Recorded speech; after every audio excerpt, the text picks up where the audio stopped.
My chroma key was off. You are watching the Pan-African Daily TV with Dr. Susan Tata. The Africa we want. Unity, consciousness, our culture, our spirituality, our history. One Africa for Africans worldwide. Motherlands calling its diaspora home.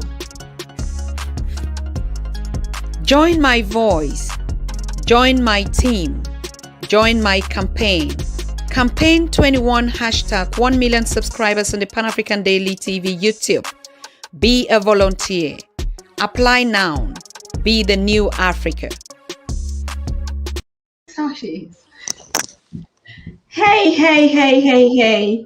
Be the new Africa. I can see the new Africa here sitting right here in front of me. And as we are going to start this week's program, I want to thank everyone that will be joining us on this conversation today.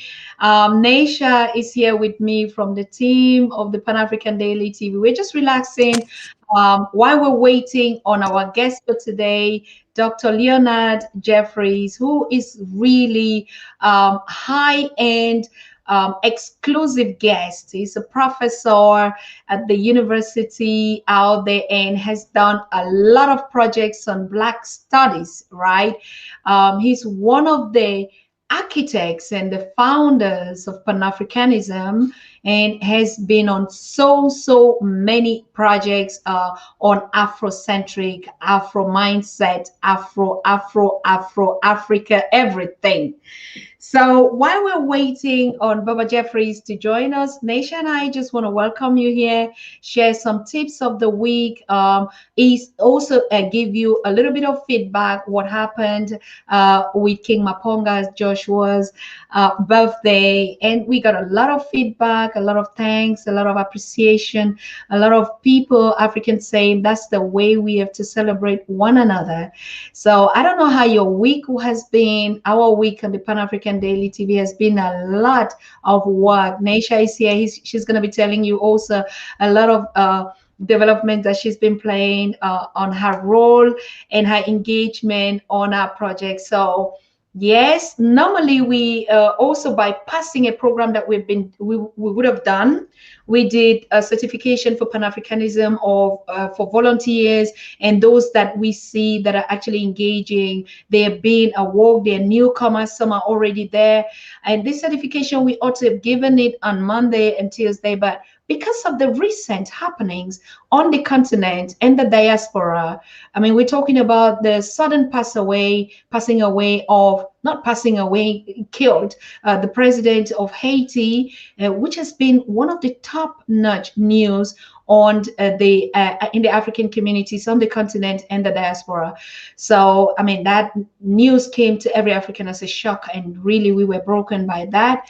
Our community out there in Haiti and Africans worldwide, a lot of deliberations on it. And then not only have we been recovering on that one, we saw also the situation in South Africa, which we had been anticipating that a lot is going to happen out there, but we didn't actually know that is going to happen in this format. So we're just here while we thanking all of you and asking you to join and connect and share the link with one another, that we are live today, tomorrow, and Saturday, and maybe Sunday if that's a special. But right now, we would be live with you today, tomorrow, and Saturday, because we just have a lot of things that we're putting in.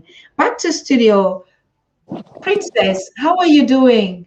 Oh. I'm sorry. You're sorry for what? Nothing. Yes, back to the studio. Okay. Were you in the garden? Naisha, when I called earlier, you told me you were in the garden with your chickens on the farm. What were you actually doing? Yes, I was cleaning up, in the chicken nest, and I was searching for some eggs. This is what I was doing. But it's an honor and privilege for me to be live on the Pan African Daily TV I mostly work more on behind.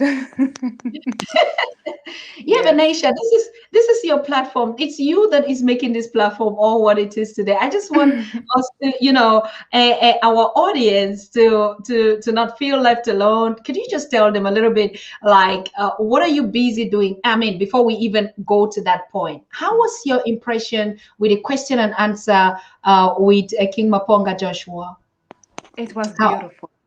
And an Okay. honor and privilege for me, of course, to wish our King, Oshama Ponga Marare, a happy birthday. And of course, it is for me always an honor to wish all our Africans, kings or non queens, everybody happy birthday. And to celebrate everyone, because I believe everyone should be celebrated. Yeah, but it seems as if you had some tough questions on that day. Yes, I had some tough questions, but Baba Ponga wasn't that the light of them. So I just left them aside, for the next time. Yes, but we Okay. should not put pressure on people on their birthday. Yes, of course. We That's should do the fine. next day. We Africans. So do you believe that we melt some kind of pressure on ourselves in every different kind of forms? Yeah, I think as Africans, we are very self critical on ourselves because we have been judged a lot and we are used to be judged for every little thing what we do. And I think because of that, I think we lack also self love of ourselves. And we have to learn to laugh about our own mistake and to forgive ourselves. And sometimes I also feel like it's easy to forgive outside people, but we have problems to forgive another African because we can't forgive ourselves. Yeah. That So is deep. yes, yes, So according to you, every forgiveness starts by forgiving your own self first, isn't it? exactly. Mm. End of the day, we are all humans, and we're all living in a system that suppressed all of us. So I'm not saying we have no responsibilities, but we have to look at ourselves in a broader scope, that we live in a society that impacts us, all of us. So we are living in hell. And when you live in hell, you know, angels who live in hell behave not like angels. They behave in a certain way so they can survive in the hell. And all of us do what we can do to survive in the system we are living in. So we should all try to forgive ourselves every day a little bit more every day, so we can love ourselves and then we can forgive other people, other Africans. Beautiful. Today we want to talk about the situation in South Africa. And Hello. actually, Oh, yes. Are you hearing? mm-hmm. Yes, I Yeah. can hear you now. Yes. Today we are talking, or we want to have a conversation with Professor Dr. Leonard Jeffries on the Mm-hmm. situation in South Africa today. And I know you've been busy. It was even your initiative that, we have to observe and we look at the strategy in which things are unfolding. I mean, we know that tomorrow we would like to have Professor James Small on the show to talk about the looting business as a revolution in a revolution. But we also know that in the past, Africa has been looted a lot. So Yeah.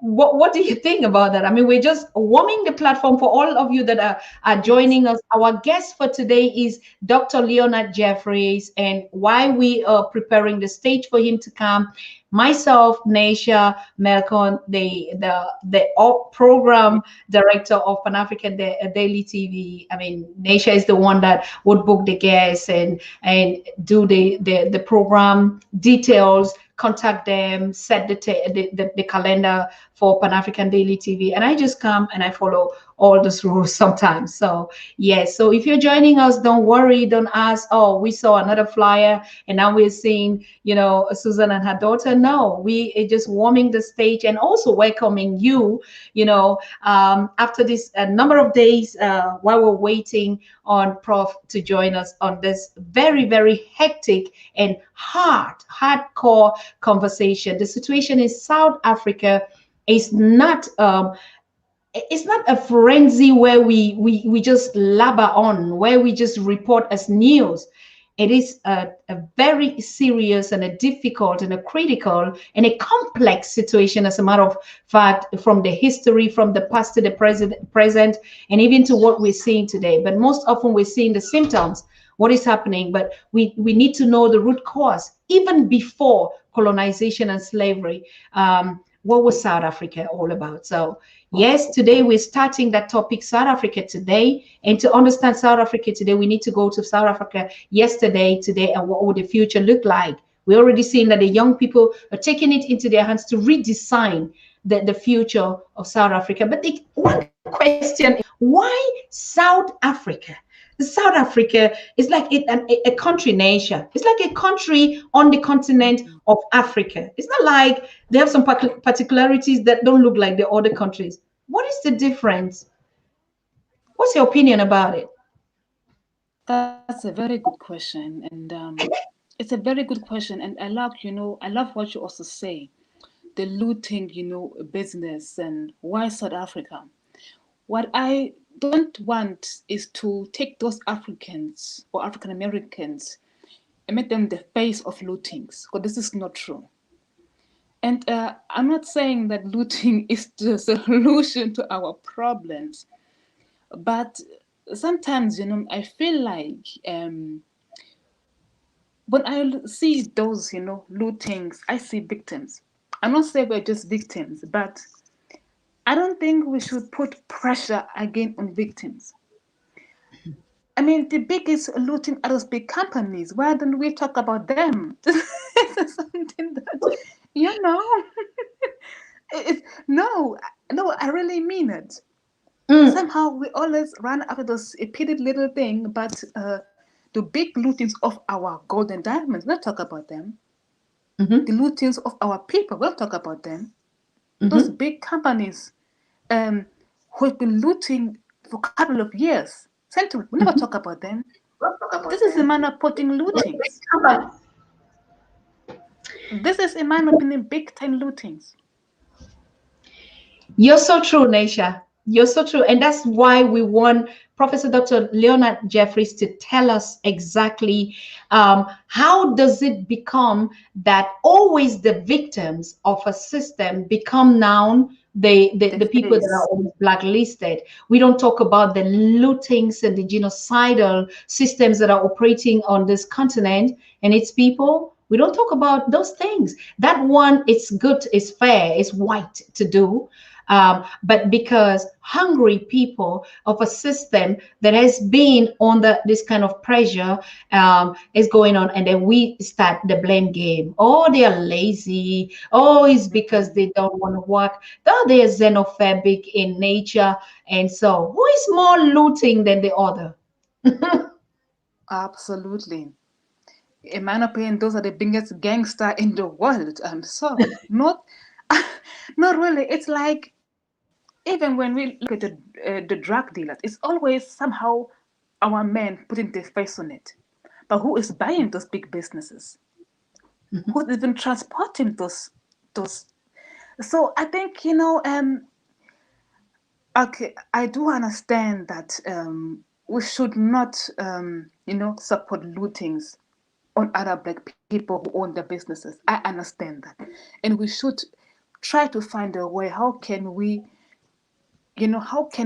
bring order, so our small business owners, Black business owners, do not get also looted. I do understand that. But we also have to understand that, why do people loot in the end of the day? Why does a group of people run into a shop and loot? And to just paint them as bad people, I don't know. I think I think there are bigger issue we have to, insert thing we have to work on honesty. We have to look at ourselves and ask ourselves those deep questions, you know. Mhm. And we have to be right to face the truth. Who are the real looters in our countries, in our world, you know? Mhm. And we have to take matters in our own life, you know, and not look at the other one as the problem, you know. And Mhm. also, I mean, violence in our community always have existed. So to say, oh, looting, looting, I mean, we kill each other as the highest number. Mhm. So, so I think those are inside issues we have to work on as a group and as a community. Absolutely. Mhm. Yeah. Wow. It's amazing the way you put it. I really miss light on your face, Naisha. Your camera is that, but it's okay. I know that you're just sitting here as a warm up for Dr. Leonard Jeffries, whom we are waiting anxiously to host on this program. And let's begin the conversation. So, yes, we welcome all of you that are signing in on the Pan African Daily TV today. We want to talk about South Africa today and the impact of colonization and development. We see a continent that is, how can I say, have Mm. white indigens, not indigens like roots. Chutico. Um, What? Indigenous?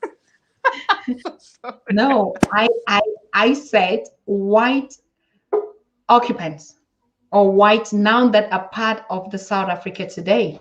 It's true. Yes.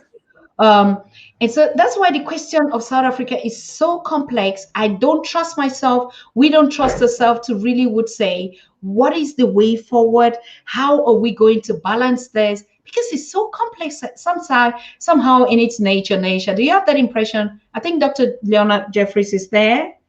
Let me just Yes. check. Yeah, just go on. Yeah. I have the same impression, but I also asked myself one question. Mhm. You know, I asked myself the same question. You know we are the biggest people, you know, in South Africa. Look like Mhm. me, but we suffer the most. People who don't look like me, you know, have the most. It looks like they have the most, you know. I don't Mhm. think people who got their riches that way are even wealthy. In my opinion, you are spiritual poor. So Mhm. I think that, you know, it is a big question, you know, we have to ask ourselves, um, and we have to be, like you said, it's a very complex. I think it's complex, but also we all know, Mama, the hardest work is to go inside of all of us. This is my Mhm. hardest work. And I think it is hard for us as Africans to go inside of ourselves and ask ourselves those hard questions. You know, what programming could we have changed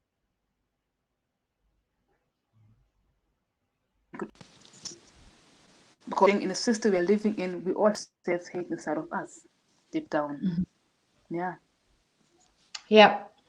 And looting Um, another African, it's who is struggling himself. I mean, he himself is struggling. Most African owners are even suffering themselves.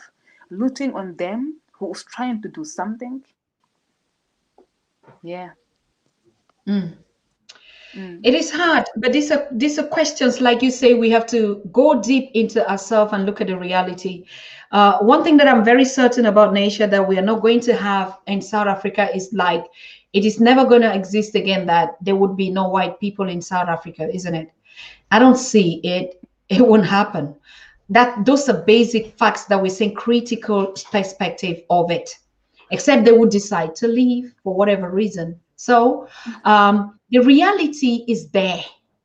So probably this the situation in the how do we find a balance? Because no matter what we say, I am in Germany, probably you are somewhere also out of the continent, and how would it be that even me as an indigenous African here would have some right over the people here and it would never happen. No. It would even not happen. And then you see the classism, and then you see a township like Soweto, and then you see Johannesburg. Two walls where the really poor of the poor and then the rich of the. It's like you have a Europe in on the continent. And sometimes I really ask, how are we gonna get that solution? Oh, Mama, I should say, I don't know. I think it starts by all of us. But you said a beautiful question. Okay. When we I look think at Soweto, yes, Baba okay. Jeffrey is there. Yes, Baba Beautiful. Jeffrey is there. So we So, welcome him. We welcome him on the show, and then you wrap up your question, and then we take him in. He's yes, live on the show with us now. I just Okay. want to say you can visit Yes. us on TikTok, also on Pinterest. Ah. Okay. So like Pan Hi. African Daily TV is on TikTok and Pinterest. Is that what you said? Yeah. Yes, All right. we are now on TikTok, also on Tumblr. On Tumblr, I will send Ah. all the links down in the description. Thank you very much, Naisha. I will still get you on the show maybe Sunday or when you're free, so you tell us all these things that you've been doing in the background. Thank you so much. Okay. Okay. Yeah. Bye. Thank you for sitting in. Professor is here. Good evening, Baba Jeffries. Good evening, Prof. Good evening, Well, Doc. Yes. good evening to you. Certainly glad to see you. And, Yeah, it's true. It's evening for me, not you. It's afternoon out there. oh yes, we hit 12 noon. Now it's 2 or 3 o'clock. It's heading toward 3 o'clock. But there's storms coming, so we got to get prepared for these heavy rainstorms. That's I don't want to flood in my basement, so I was out in the back trying to move some stuff. And but that's life, you know. You have to deal with life as it comes at you, and so that's what we're doing. So how are you doing? I'm very okay, Prof. You're talking about the storm, and I begin to also get worried. Like in Germany, it's already been announced like this is summer, as a matter of fact, but we're just in the rains, and it keep raining every day and night. And I just begin to ask myself, if it rained like this for 1, 2, 3 months, and we could see some floods already, isn't that going to be a worry factor? Oh yes, we have to take into consideration that we're in a planet called Earth, and it's affected by the universal planet. So we have to have a science of how to deal with Charles, that's unnecessary. Please, how to deal with all these things in terms of the ecology. And so things outside of us are important. We have to have a science in dealing with that. But the things inside of us are doubly important. So you have this dual responsibility of taking care of the universe that you got to be a part of, and the universe that is a part of you. So that we have to have some serious get-togethers and think about these things. The climate is going to change, and we need to know in which direction is that going to be. And so, but then we also have to deal with our mindset and our consciousness and our values as the human family. And that's going to be difficult because we've been divided up into segments of the human family. So we say there's a human race, but then it's divided up into so-called white folks that have the superior position, so-called Asian folks that want to get a superior position, so-called others, people of color, and they're supposed to be for eternity the controlled and the enslaved population, so that we've got to fight on many levels. And so we've done that. We've been doing that. We have to continue to do it. But we say, oh, I don't like this person because he is or she is Nigerian. And that's an artificial construct. And then, oh, I don't like this person if you're in South Africa because he is a migrant from Zimbabwe to come into South Africa looking for work. And so we've got to beat him up and his people up because we want to preserve the job that's in South Africa that comes out of the worst dehumanizing process that we've known, apartheid, which is keeps you on your land, working yourself to death to make white folks wealthy. And then in South Africa, you got a complicated system. I did a book on South Africa, South African crisis. You got white folks at the top, but you got 3 or 4 sets of white folks. You have the English who feel that they're superior to the Dutch. So they fill the white framework. And then you got the Germans who feel that they should have a part of South Africa. So you got 3 European cultures, the English, the Dutch, and the Germans, who fit the white category. Then you have an Asian category.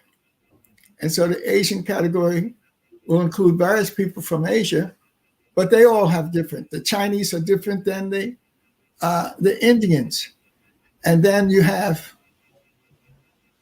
the coloreds. They're the mixed race people. And so that's a whole nother classification, the coloreds. Now, in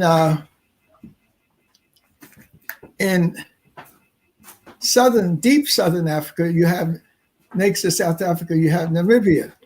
Mm-hmm. And they've adopted the same type of structure, but they put in a special class between the coloreds and the Africans. They have a group of people called the bastards. The word bastard has been elevated to be a category of peoples. They're mixed peoples, etc., in Namibia. So the insanity of trying to divide up the human race into these categories is what we're dealing with in South Africa. And other parts of Africa, we got the same thing. I'm Northern Nigerian. I don't want to have anything to do with those Igbo and Yoruba people in Southern Nigeria or Eastern Nigeria. So we have a major problem that white folks have imposed and that we have imposed upon ourselves. So there's work to be done. So your program shouldn't be just entertainment. It's got to be, I got to deal with the mind and the psychology of Africa. The entertainment can be there, but if we do not smarten up, white folks will have us running around trying to chase our tails. Because, you know, they used to have a tale in the old days that Black folks had tails. So when some of our people used to go to Asia for travel or for schooling, they say it was a pain in the ass because the Chinese kids were looking at our behinds for our tails. In other words, that had so much become a part of the Chinese culture that the young kids were looking for tails behind it. So we have to deal with the insanity of it all.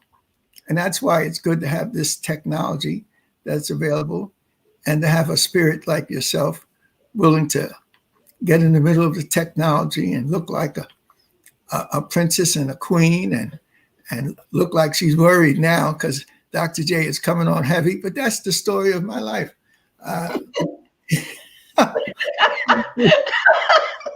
People have been scared to deal with Dr. Jeffries.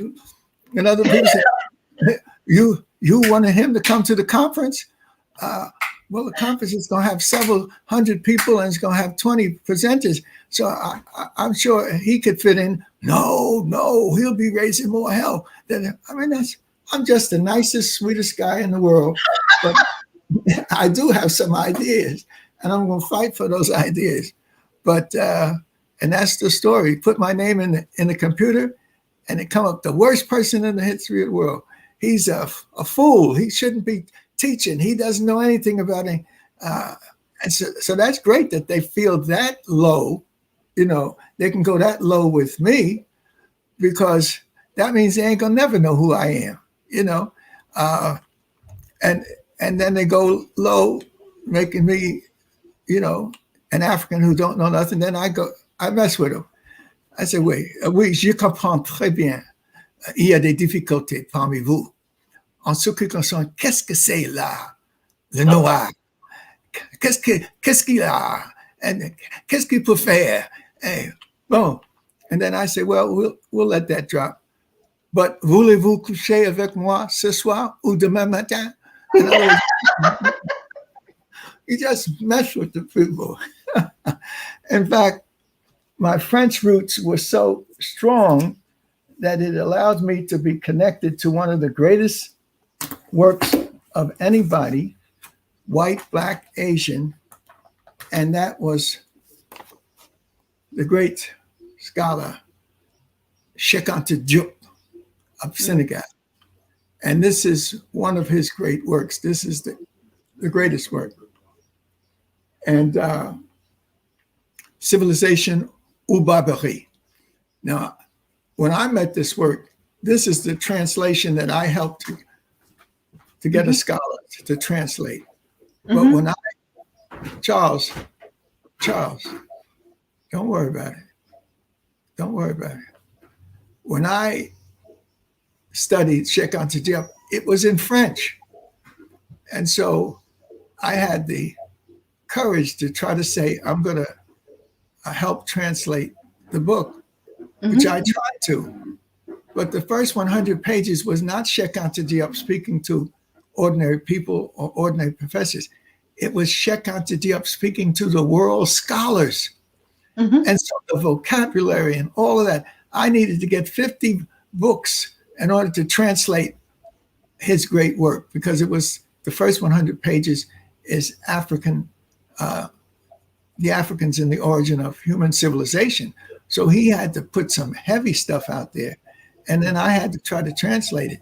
So, but then as it got heavy into the book, when he was talking about sociology and psychology, and then when he started talking about the Nile Valley as the premier birthplace of the human family, that's when I was going strong. I was in my glory, because he was, he was speaking about the Greeks and where they fit, and the ancient Hebrews, who built the pyramids, and the great cultures of the Nile, from Cairo down to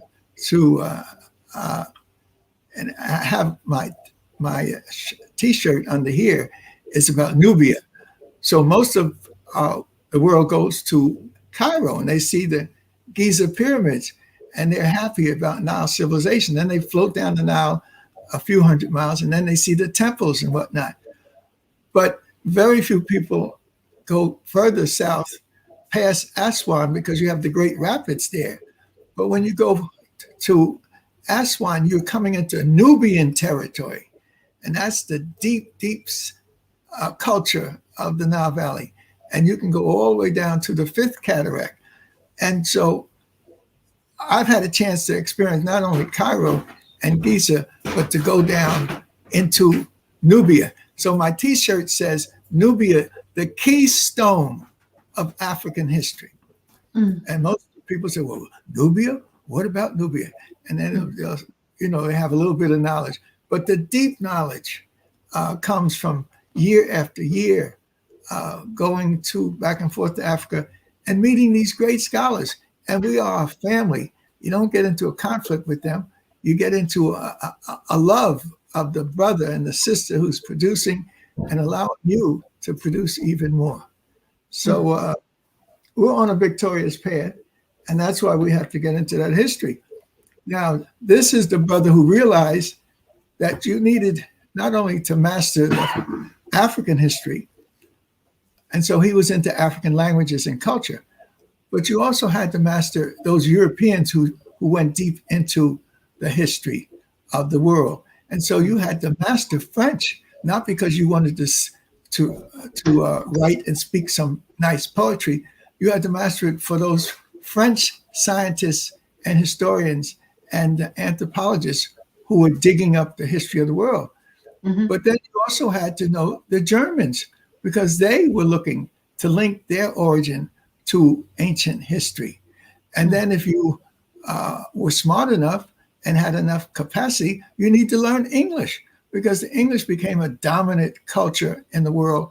And every culture that finds its way to be important wants to control the history and put their perspective there. So this brother, Cheikh Anta, had multiple language skills, scientific talents, And he was just a fantastic person.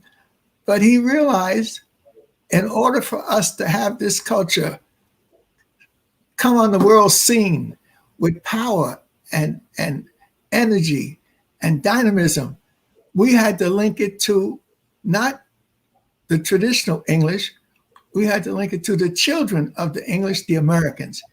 And he believed that the link between Black America and Africa was going to be our key to victory.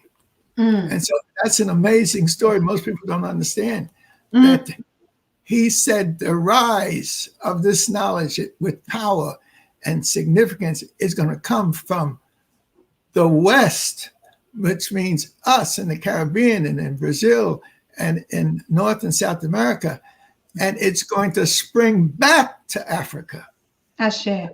Do you see that happening? Do you see that happening? It is happening. It is happening. One of the most significant things in reference to that is the symbolism.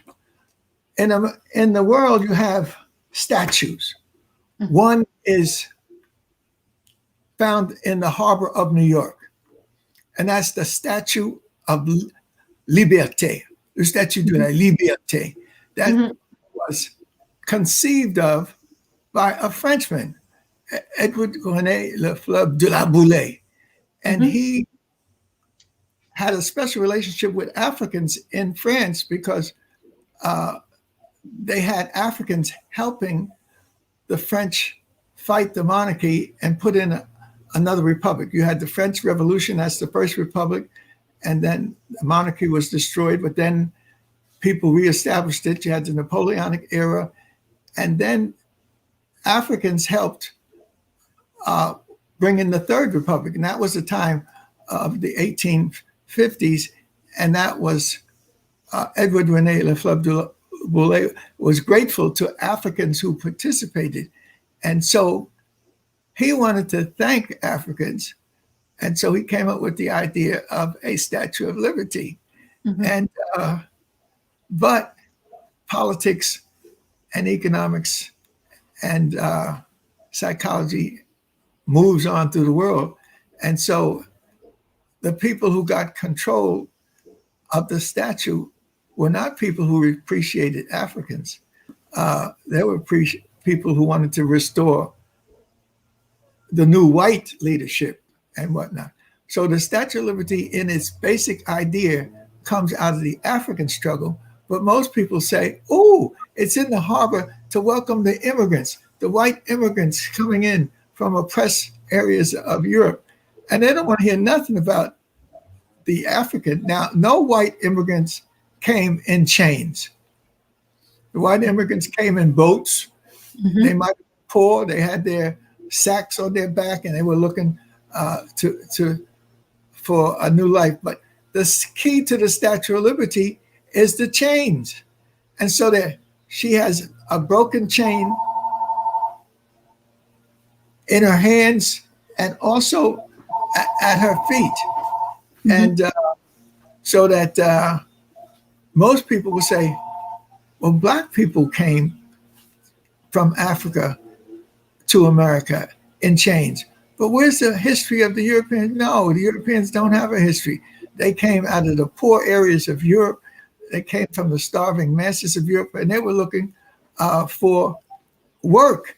As it happened, the best work that the white folks ever got out of anybody was enslaved Africans, because they could work night and day and still be alive. They could work year in and year out and still be healthy. They could be there raising children and whatnot. So not only did you have the enslaved Africans, you had the enslaved Africans' prodigy, their children. And so there's no comparison between European immigrants coming over and what the Europeans had in hand in reference to African peoples. So that's why I say, in order for us to appreciate this whole history, we got to deal with what I call pyramid analysis, using the triangle shape of the pyramid. And at one polarity, you have what I call economics. Economics is the first principle of the universe. Economics is absolutely necessary, otherwise you die. So the control of the economic, political, and cultural forces is what we're pointing to. Economics is your creative, productive capability. And in order for anybody to be creative and productive, you have to master economics. Well, that was the first science in high culture that we developed, economics. We think, oh, the Europeans have it, the Chinese had economics. No, first people to understand the importance of economics were African peoples. And they began to master it in terms of the various ecologies. So economics relates to your ecology. If you have an ecology of the lakes and rivers, you have to have a certain type of agriculture. If you have the ecology of the highlands, then you have to have another type of economy. If you had the ecology of the rainforest, or even the thicker rainforest, the so-called jungle, you had to master what that ecology meant in terms of being productive. But in order for your economics to work for you, you got to have politics. Politics and economics are the foundation of human existence. So that's why I use the equilateral triangle: economics, control of your world, and then you have to have politics. And that's not what political leaders do. Politics is what the society does in order to control its economics. So that economics has to be managed properly. It has to be administrated to. So you need a science of control and a science of mastery, new development. So economics and politics is the foundation of us functioning on what we call planet Earth and in this universe. But we don't approach the history like that. I've had the best education they can give white folks, all the way up to the PhD, a master's and PhD from Columbia University. So I have had the best education that the white boy gives to his own. However, that's not me. That's a part of my understanding of the universe, but that's not me. What is me is my search for Africanness, is my search to restore Africanness. And that becomes the summit, because I use it. People accuse me of stealing from the Germans and stealing from the Greeks. I said, no, the Africans came up with this triangular relationship of economics, politics, and culture. At the summit is culture. And so when I designed it for the students, I had it in such a way that you had thesis, and the opposite of the thesis is the antithesis. The world is involved with the law of opposites. That's how you can begin to understand some of the deeper things in the law. For example, you have the female principle, but the human family is not a family unless there's a complementary male principle. And when the male and the female principle are integrated and sperm and egg becomes a part of the reality, you have the child. So thesis, antithesis, synthesis is what the Africans' great philosophical ideas was built around, whereas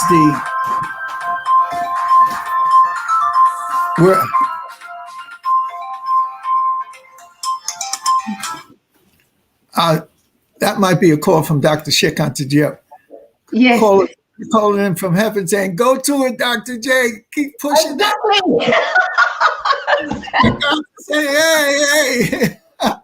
Make it real. Let it out. You are our best. The best. In other words, and so the beautiful thing is to know him as a person, and as being one of the greatest people to ever walk the earth. He loved us, and he had great love for his people that worked with him. For example, he had a mentor. His mentor was Alioune Diop. And again, you say Alioune. Well, who the hell was he? I'm saying he made Cheikh Anta. What do you mean Cheikh Anta was one of the greatest minds in the world? Yes, but that mind was nurtured by an elder principle. The mind of Cheikh Anta Diop, even though he came from a strong family in Senegal, he was born out near Diourbel, and that's in the eastern parts. And then he was part of the Maori tradition. In other words, there was an Africanized Muslim group that also nourished him in growing up. So he had a deep traditional foundation in the rural people of Senegal. And then this Africanized religious tradition of the Maoris, he was a part of that. And they believed that the sacred city for Islam was not in Arabia. It was not Mecca and Medina. The sacred city for the tradition of Islam was in Senegal, Touba. And so they built a royal sacred city in Touba with the great mosque and all of that. So he had an Africanized Muslim tradition. And then, of course, he went on to the Senegalese high school education. And it so happened that Senegal had a very special high school education. The French were so tied to Senegal for hundreds of years as they moved into modernity, meaning the 19th and 20th century, that they needed the Senegalese to help conquer a good part of West Africa. So in order to do that, they made them citizens of France. And to be made a citizen of France meant you had French education. So they had indigenous education from Durbal, that's his original birthplace. Then he got an Africanized Muslim education from the Maorides and the great city of Touba.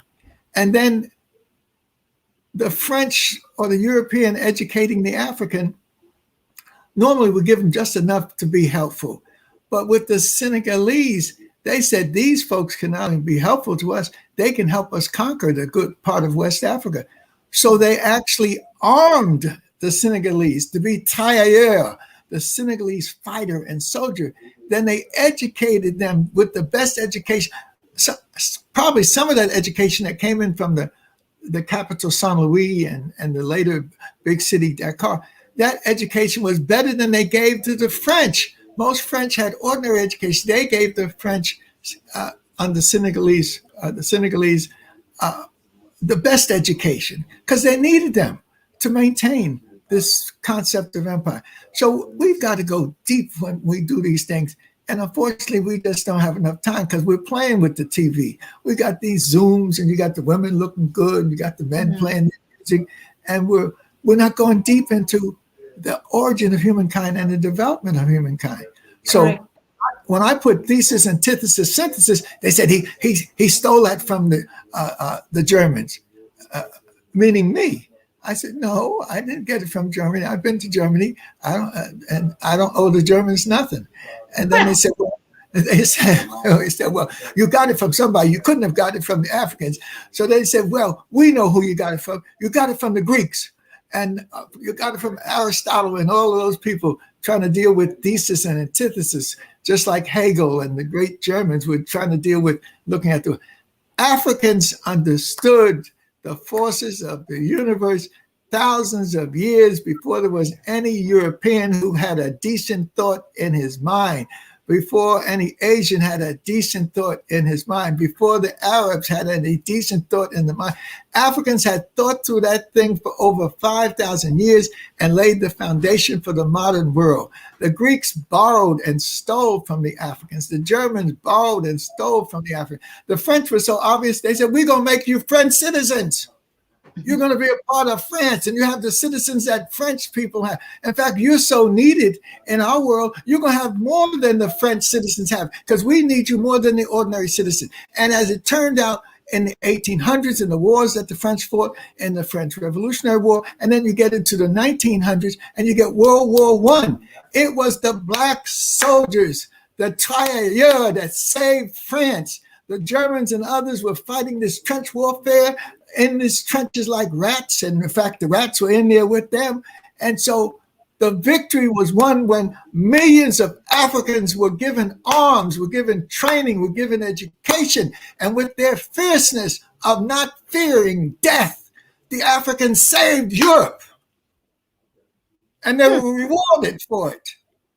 That's the history they can't tell us. But we were a part of it in America because white folks usually don't want to arm black people unless they really need them.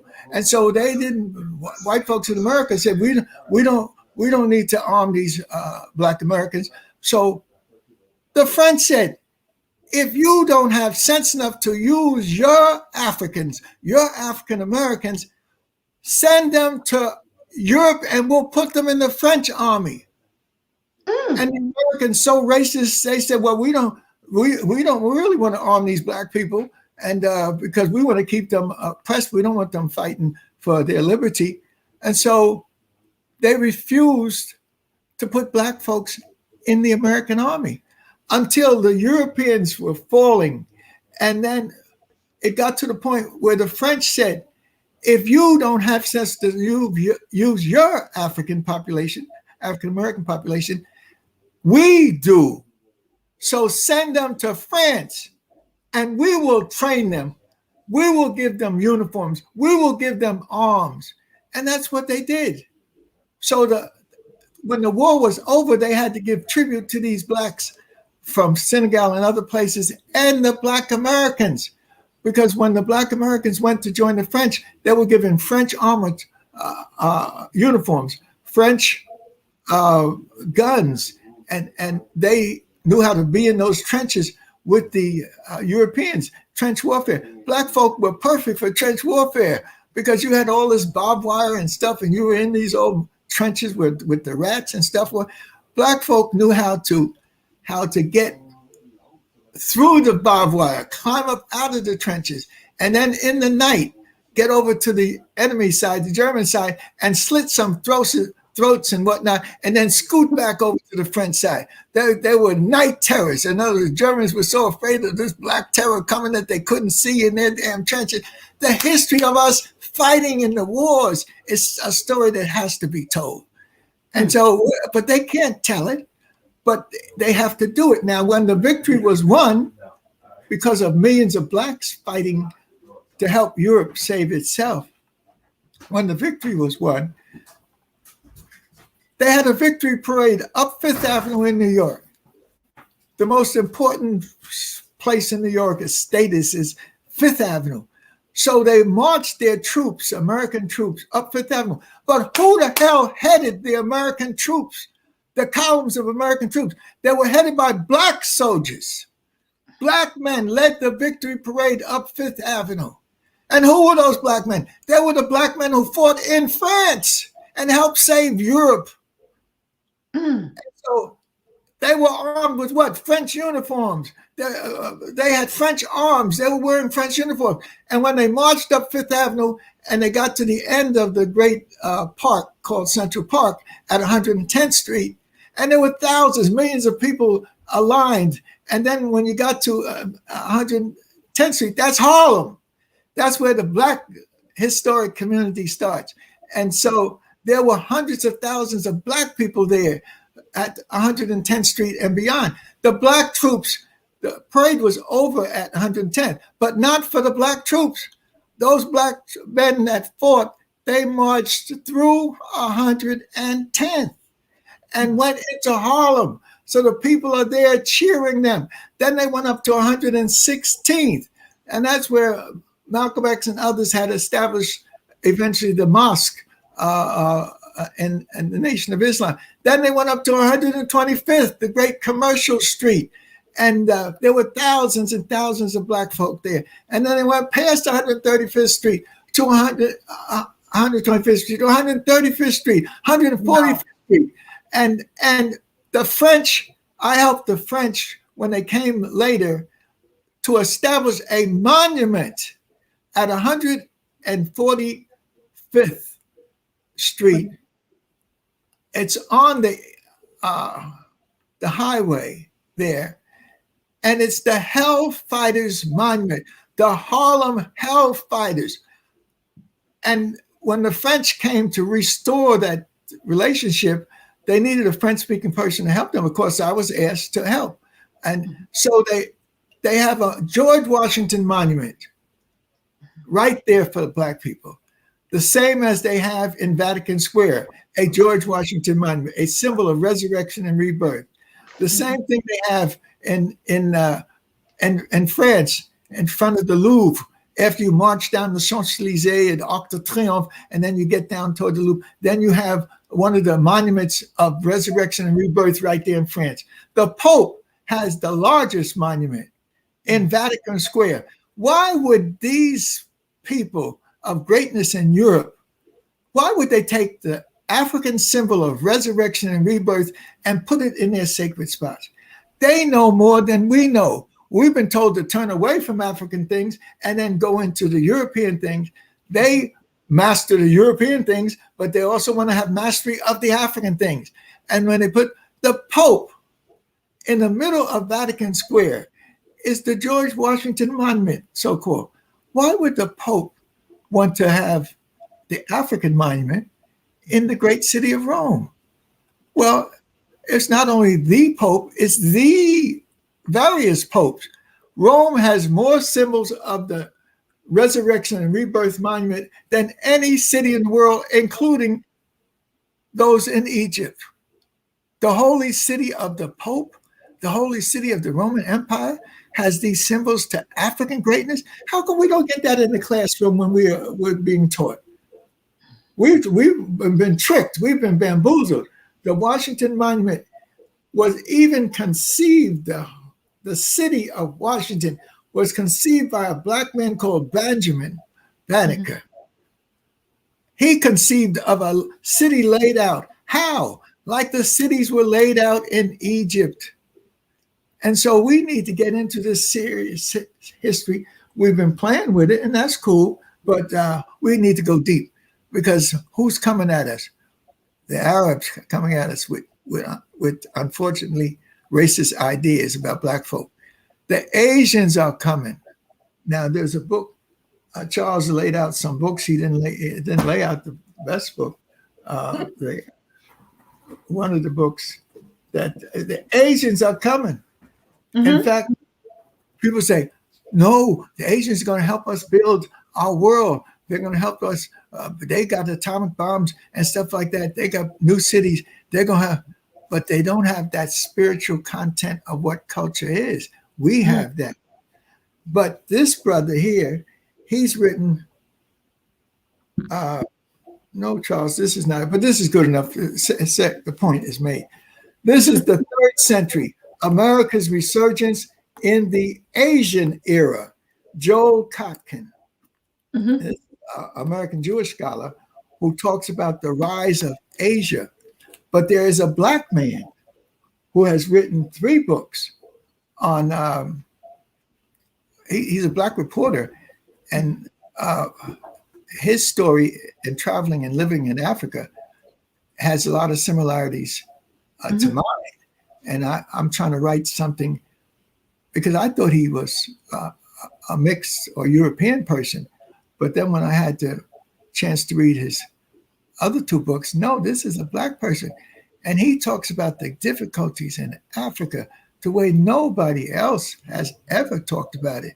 I mean, he's traveled everywhere. He's living in China now. At least the last time he published a book, he was in Shanghai with his family. But he's one who's lived in Leopoldville, that city that in the heart of the Congo. He's lived there, not visited like I went there for 10 days, but that was a 10-day shocker of seeing what Leopold was, the city was all about. And then, but he's actually lived in these places, and his role was to study them. So this fellow French, Howard French, you have never heard of. And then I see you with your eyes open saying, what more is Dr. J going to tell you? But I don't see no pen. Of course, you have it all recorded. So okay, there she got a pen that we need to look at. Yes, we need to study. I always have my pen and papers when you are coming, Baba J. No way. I mean, I record it, I will watch and watch, but I always have my pen and paper. No way. Well, so that's why, even though times are difficult for Black folks, because the Europeans are competing among each other to be at the top, the Asians are competing with one another to be at the top. And the Asians have real problems. We don't know about them, but the Chinese are considered the real Asians. They have the deep culture. Then you have some Johnny-come-latelys, and they would be the Koreans. Mm-hmm. And the Koreans, North and South Korea, is a dilemma. We helped. Communism was coming from the North, and Mm-hmm. so that China is related to North Korea. But we were involved in this World War II struggle, and so South Korea is our base. So the South Koreans have been trained to be like Americans. You go to the capital city, it has subways, it is designed like an American city. You go to Northern Korea, and the Chinese sent their armies across the divide. The Chinese are ready to go into a world war because of America's encroachment onto that area. And so you now have a division between North and South Korea. That has a historical dimension. Then nearby, you have the real power. And that real power is an island, several islands. And it's the several islands of Japan. Now, the Japanese don't have the traditional base that the Chinese have in culture, Asian culture. The Japanese were the rivals of the Chinese. And so early on, because of this nature of their economics, politics, and culture, the Japanese developed a very fast society that could adapt, not to old traditions of Asia, but to the modern traditions of the modern world. So in the 1900s, the Western world said, we could work with these Japanese. They want to be like us. And so, and the Japanese were made honorary whites in 1905. Their role was to help the Europeans conquer the monster in the European world, the largest physical nation geographically on the planet, Russia. And so the Europeans wanted to. There's a European Russia. That's where you have Moscow, and the Northern European. That's where you have St. Petersburg up in the north, and then you have in the south you have Stalingrad, etc. So that's the Europe that Napoleon tried to conquer, and because it was so vast, and because it had these terrible winters, that Napoleon's great army was marching across Europe and knocking out nation after nation. But then when he got to Russia, he didn't have sense enough to go in for a quick victory and then get the hell out of there before the winters came. And so he was enjoying his victory after victory and victory, and he stayed too long. And when the Russian snows came, Napoleon got his ass kicked big time. The Russians knew how to live in snow. In fact, their wear was not Paris couture and robes and fancy suits. No, every Russian of significance had white fur outfits. So the army came up out of the snow, and the French didn't know where are they? Where did they come from? Because they were not prepared to wear white outfits that would blend in with the snow. So they kicked Napoleon's butt, and he had to go back to France with his hands between his legs like a puppy dog who had been beaten. But then you have middle Russia, and that's just a vast land of mineral resources. And then you have Western Russia, which is Asian. So Russia is such an enormous thing that the Europeans knew that they had to have allies in order to deal with it. In 1905, they realized the Japanese could help them because the Japanese could take the could take the Pacific part of Russia, and they did. You had the you had the war between Japan and Russia, and Japan won. So the Western world realized we have an ally that can help us control this Asian monster. It's Asians, but it's Asians that really are not the Chinese Asians or the Indo-Chinese Asians. And so there's a whole mindset and cultural thing that we have to Master, I know that you say, Dr. J, you're going too deep. No, but the Chinese are in Africa and they come with suitcases and whatnot, but they always have a big briefcase. And most people don't realize that that's the joint. Well, Dr. J, what do you mean by that's the joint? The Chinese carry their money. They in ancient Jewish culture, in order to protect your money, you had it, you sewed it in your robes, etc. Because the oppressor, the other Europeans who didn't like Jews, would try to beat you up and take your money. But the Chinese are making a similar parallel. The Chinese carry briefcases, humongous briefcases, and in that, and they do not part with that briefcase. And in that briefcase is the money to buy Africa. I'm sitting in the hotel in Accra, and the hotel in Accra is the Holiday Inn, and I have a card if I want to get a room at the Holiday Inn. So while I was there, the President Obama had been there. So the Ghanaians were very proud to show that the top suites in the Holiday Inn, that's where Obama stayed. So they renamed them the Obama Suite and whatnot. So they wanted to show it off to me since I was an American. And so I was there and I was impressed that they had linked up with us like that. Then I went down to get the free breakfast. So I'm in the dining room and I'm seeing all of these Africans and white folks and Asians sitting together at their tables. And then me, I'm always looking and studying and trying to figure out what's going on. I see what patterns and whatnot we're dealing with. And every table had a white man or an Asian sitting with their African. And it was their African who was going to relate their economic desires to the other Africans. So under each table was either a shopping bag or a briefcase. And I began to realize that that was the money, the payoff money. That African would be leaving there. He didn't come in with the shopping bag or the briefcase, but he left there with a shopping bag or briefcase. And that was the thousands or hundreds of thousands of dollars necessary to make the deal work. So I'm saying we're only seeing the superficial part of the world. Now we got to enjoy that, but we got to go deeper than the superficial part of the world. The world needs Africa, no matter who in the world you're talking about. Africans need it, but they're trying to get out to get somewhere else.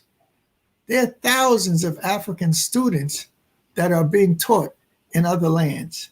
But if they study what happened to those students, eventually they'll learn that the European and the Asians are not prepared to teach African students. The African students who during the era of Nkrumah and these others, Sekou Toure and whatnot, who were on the left, who were third world, they were trying to create a third world force to complement the European American force and the other forces. And so they welcomed open up our schools to the Black African students. And so thousands of African students went to school in Moscow and the other cities. But when crunch time came, many of those African students were beaten up and killed. In other words, communism did not link up Black Africa and white Russia. And so when the struggles came and the difficulties came, they attacked the Black students. So that's a story that this brother, French, he's put into it.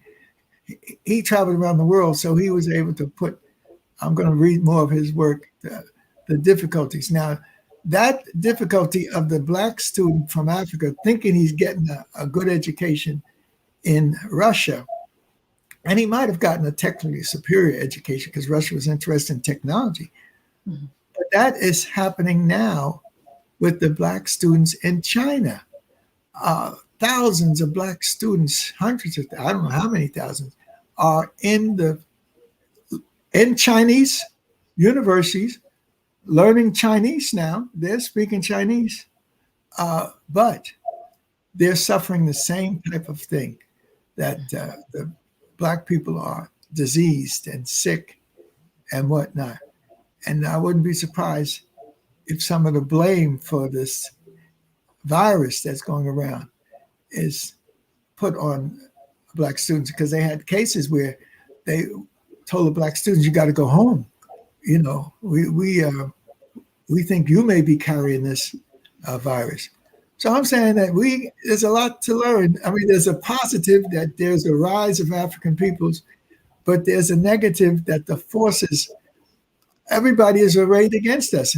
But the best thing we have is ourselves. And that means we have the whole African continent, the wealthiest place in the world, the richest place in terms of mineral resources, in terms of history and sociology and the future.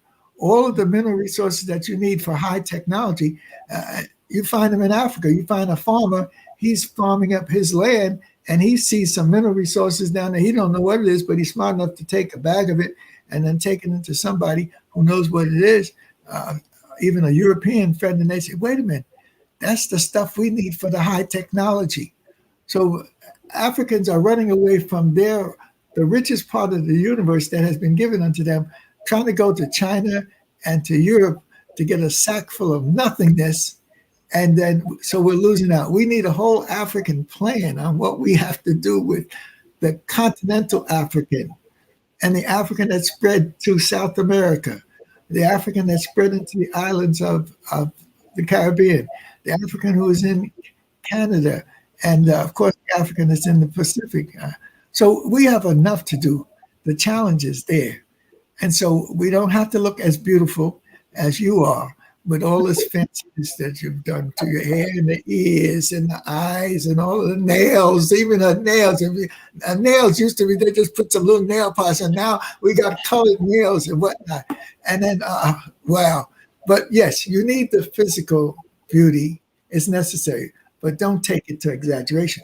Africans developed the concept of physical beauty. When you talk about Nefertiti and all of that, you're talking about the queens of Egypt. The Europeans wanted to imitate that. Cleopatra was a mixed European African background or Greek background or whatever, but she modeled after the great queens. I'm looking at one of them now, Queen T, the great queen of the Nile, whose great husband, Amenephis III, I think he ruled for 60 or so years. She ruled with her son, Tutankhamun, her grandson Tutankhamun, and her son Akhenaten, one of the greatest men of the world. And he was married eventually to Nefertiti. So the history that we have is the history that we have is an enormous one, and we need to put these pieces together. So I'm glad I've had these many, many years of putting this thing together, and luckily I was secure in my Black Americanness. I was secure in my white Americanness because I went to their schools. I was a leader of all of their schools. When I was in grammar school, I was the president. A few of us black kids and 100 white kids, I was the president. When I went to college, I was the president of the Jewish fraternity, and 100 Jews and a few of us blacks. And so white folks have not been a mystery to me. Don't tell nobody. I've studied in Europe with them too. And in Europe, they ran after me. Now, they didn't run to beat me down. They ran after me to get a hug. Now, this is most unusual. Black folks go to Europe, and instead of being lesser than, they're more than. When I was there, the women would be looking at you, but see, I was used to that, so I don't worry about them looking. But then the European women are active. They come up to you, and I'd hate to say what happened when I got married. My wife and I went to Paris to study the archives, but it was like a little honeymoon. So we were running in and out of different places in Paris. And there's a place called Pigalle in Paris That's where the women have their way. And in fact, they stand in the doorway and smile at you. And so here's this, I got my bride and I'm happy as I can be. And I'm running her through Paris. She got tired of all that running while we were in Paris. But the little French lady would be in the doorway and she'd say, "Bonsoir, Monsieur Noir. Good evening. Good evening, Mr. Black. When you leave your sweetheart off at the hotel, vont vous laisser votre femme à l'hôtel. Renez pas ici. Je suis là." In other words, after you leave your sweetheart at the hotel, come on by here. Come back by here. I'll be waiting for you. Now, I mean, that's that's a deep. But the French at least did it out in the open, and the Dutch are commercial. You go to Amsterdam, and they have a street called the Robert something. And the whole several blocks have women sitting in the windows with their legs crossed and everything showing. And then you actually pick, you point to this one, and then this is the Europe that I know. There's no way in hell I can have great respect for that when I knew it. And then when I'm running up and down the streets trying to get where I need to go, here comes some woman with her baby. Now, if this was America, she got a baby in her arms and she got one by her side. That woman in America might have gone on the other side of the street, but not in these European places. That woman purposely came up to Mr. Black, meaning me, and said, "Bonjour, good afternoon, Mr. Black." And then she wanted to talk. And she said she was glad to meet me. And she wanted a favor.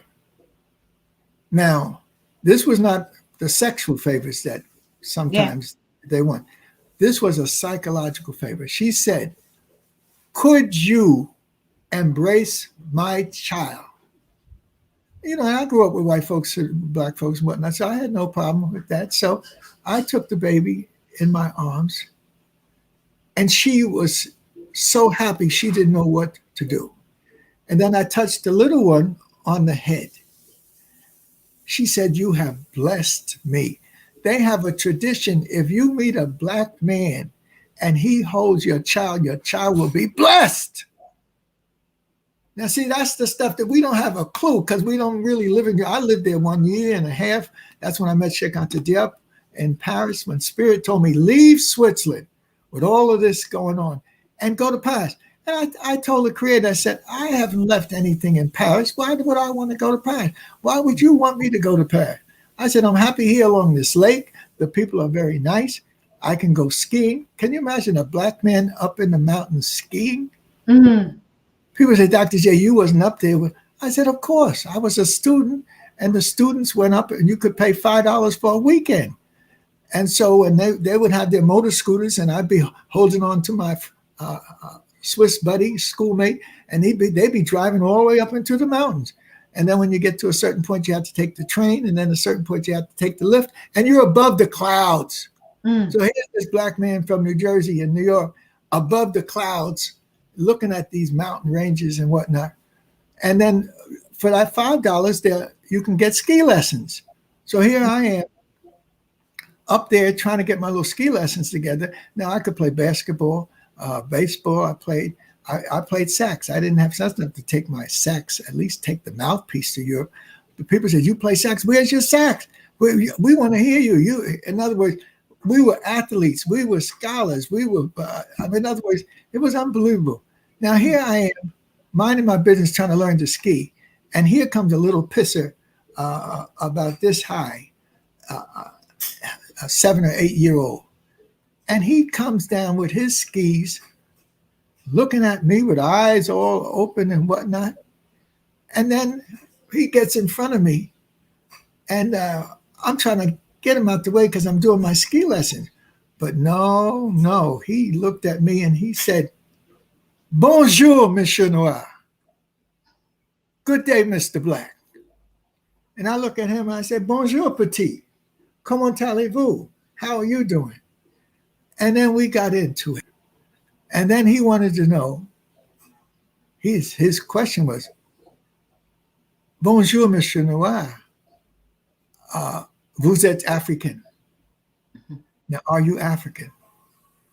And so I looked proudly at him and said, no, I'm not African. Je suis American. I'm American. And the little pisser looked up and said, good gracious, il y a des Noirs en Amérique? There are blacks in America? I said, yes, little one. I said, there's 22 million of us. Million? And then, so we connected. But then the ski people said, look, we got to teach you these lessons. You got to let the little guy go. They didn't chase him away, but he knew it was time for him to leave. But he didn't leave without intention to come back. He left. And within a half an hour, here he comes back again, but not by himself. He comes with his grandma, his grandpa, his mother, his father, 5 or 6 of their children. So here's these 8 or 9 people coming out to meet Monsieur Noir, who is American. And so he stayed with me after he introduced me to the whole family. And they went back. They were glad to meet me. And then he stayed there to teach me lessons. And he would come up. He'd see me making a mistake, and he'd slide down to me, ski right down to me. He said, Monsieur Noir. I said, qu'est-ce qu'il y a? Qu'est-ce qu'il y a? What is it, little one? Ne fais pas comme ça.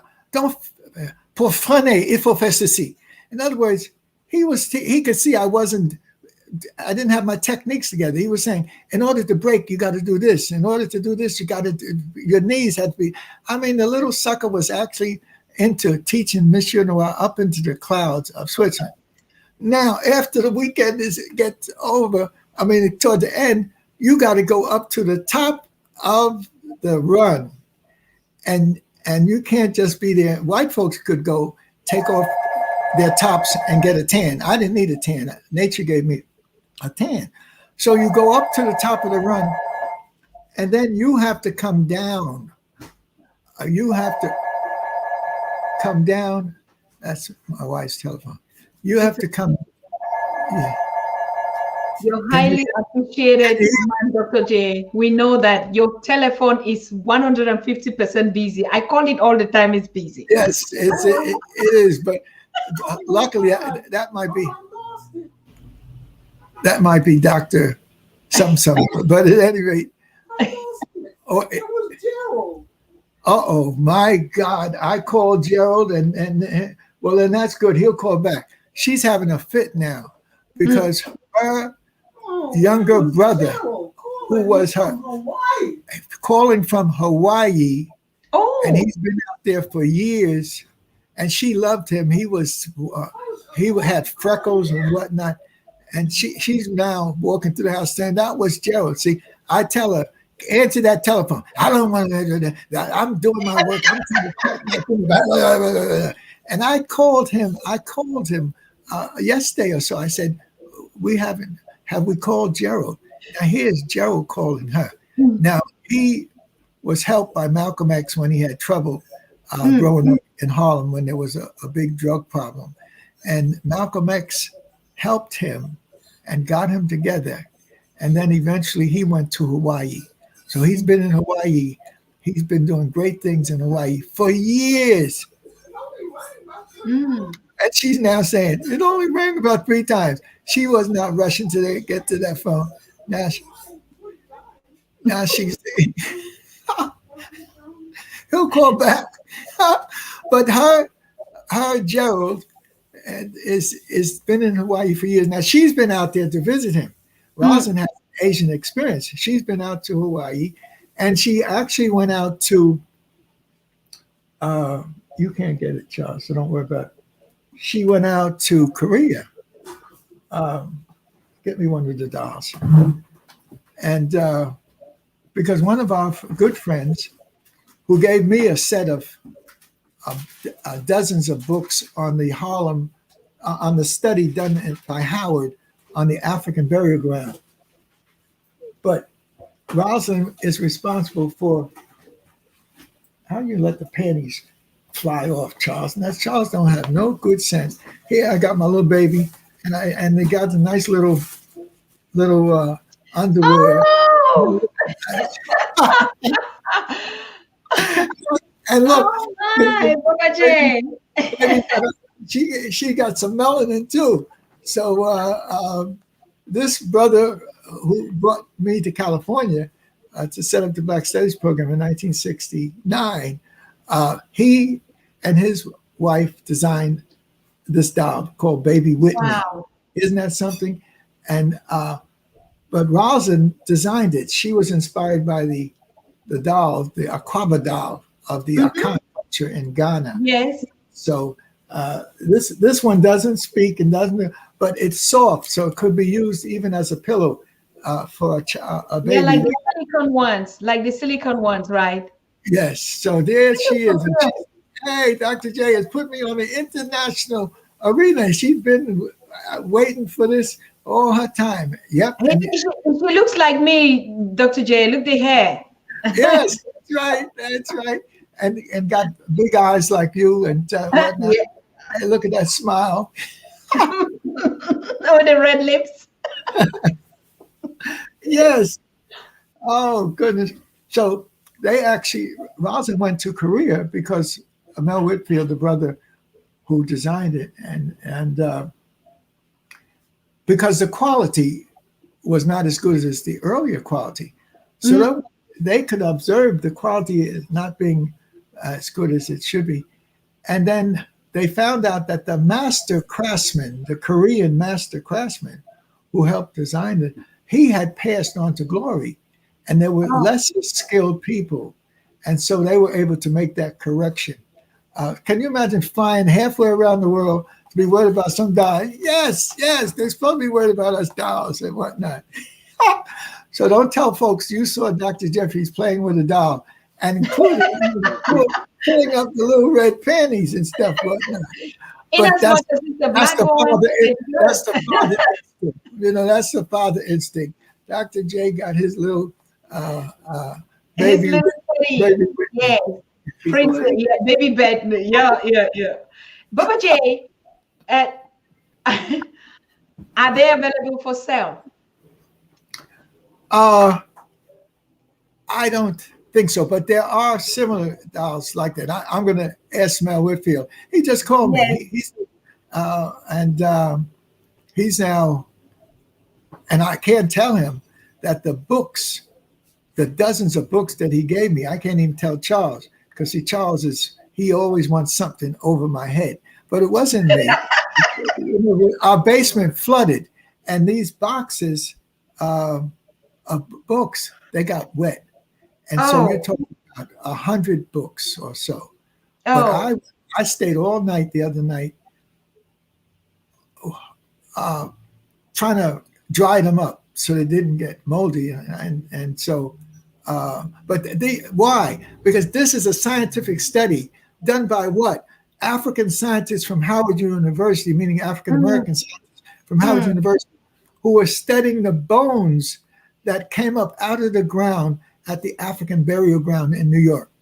And they were one of the oldest communities in New York. In other words, the Dutch came and established themselves at the foot of New York. And then the Jews came and they had a little community. But then the Africans came. And so the Africans were there at the building of the wall they call Wall Street. The Africans helped to build it to protect the Dutch and the Jews that were at the foot of Manhattan, because the Native Americans were up in the northern part of Manhattan around Harlem and whatnot. And every once in a while they got tired of these new people had come in, and every once in a while they smoke a little something and they start woo, woo, woo, woo, and they come down to the wall and they attack these Europeans, because the Europeans would trick them. They would be coming down to sell some furs to the Europeans, and the Europeans would mess with their money and stuff. So they knew that they don't trust the white man. That's what the Europeans said. Now, don't put that out in the world that Dr. J say, don't trust the white man. I've known a lot of good white men and women, and they have been very helpful to me and whatnot. But you got to look, I tell people, you can have all kinds of friends, white, black, blue, and green. And I can't tell you who to marry. But if you marry somebody who is not of your group, have precautions and have a plan. And my caution is that your plan should be when you go to sleep at night, make sure you learn the technique of keeping one eye open so you can keep an eye on that alien that you got in the bed next to you. So that, but don't put that joke out in the world. People say that Jeffries is always coming up with some mess around keeping your eye open so you can keep an eye on. Well, you better. Black folks can tell you, you trust the white folk one day and the next day you may have lost everything. Mm-hmm. So, and people say, Dr. J, why are you so raw? And look, they stole a whole continent. They sent armies everywhere, taking over all of Africa. And that's not bad enough. They stole a continent, but then they stole our history. They stole our mind in that process. I mean, it's one thing to lose your land, but then to be on top of you for hundreds of years and stealing your psyche and stealing your history, etc. We don't owe anybody nothing. And we don't have to apologize for even making jokes about the devastation that they put on us. They've taken our mind, and we've got to fight to get that mind back. Whoever controls the mind controls the culture. And so I don't apologize for trying to put the Africans where they should be. We are the foundation of the human family. And then we got all the books. They got this one by Sheikh Anta. And then my mentor is Dr. John Henry Clark. And there's his volume. So when you get these two together, in Dr. Clark's book is The Unfinished Revolution, Notes for an African World Revolution, Africans at the Crossroads. And he was a good friend of Dr. John Henry Clark was a good friend of Dr. Kwame Nkrumah and the other great ones. And so this is the African-American great father of our history. And this is the African world father of our history. And they were doing the same thing, helping us free our minds, free the African minds. And then you get some brothers that are like Charles. They come up from the South. Charles, where was your Southern experience? South Carolina. South Carolina. South Carolina. They produced some toughies in South Carolina. You had these people that revolted and stuff like that in South Carolina. But that's not the deep South. And that's on the coast. But the deep South. This, Dr. J, please, sorry. What about the book that you wrote on South Africa, talking about this different types of, because the situation is in South Africa today, we're asking, like you said, they stole our mind. Yes. And we're looking at this current situation in South Africa. And like you referred in that book, tell us more about why you wrote it. And now, is it the same thing that is still going on? Oh, yes, it's even deeper. In other words, this South Africans are not going to give up that, white South Africans are not going to give up that rich turf that produces diamonds, gold, and other precious metal. So they're going to do everything. They fight wars with each other. The British fought wars with the Dutch for who is going to control this great wealth. And so in order to work this great wealth, you need labor. And that was the key. They had African labor, Africans working in those mines, and they created those slums where the workmen were virtually tied to the mines and whatnot. So yes, we have to look at the history and see where we need to make some adjustments into what's going on. And so that book was produced by the World Council of Churches. I was at the World Council of Churches as a consultant at that period of time, and I was really there Dr. Clark said, you need to go back to Africa. You went 10 years ago. Now you need to go and translate the Diop book. And so when I got the time, I took a year or two off, and I went to translate the book. And that's why my name is on the back in terms of what I thought of the book, because I had helped translate it. But what actually happened was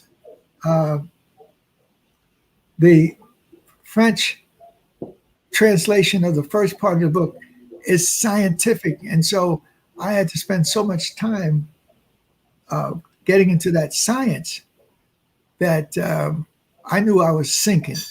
But I was smart enough to find a way out, or the creator said, here, we're going to give you a way out.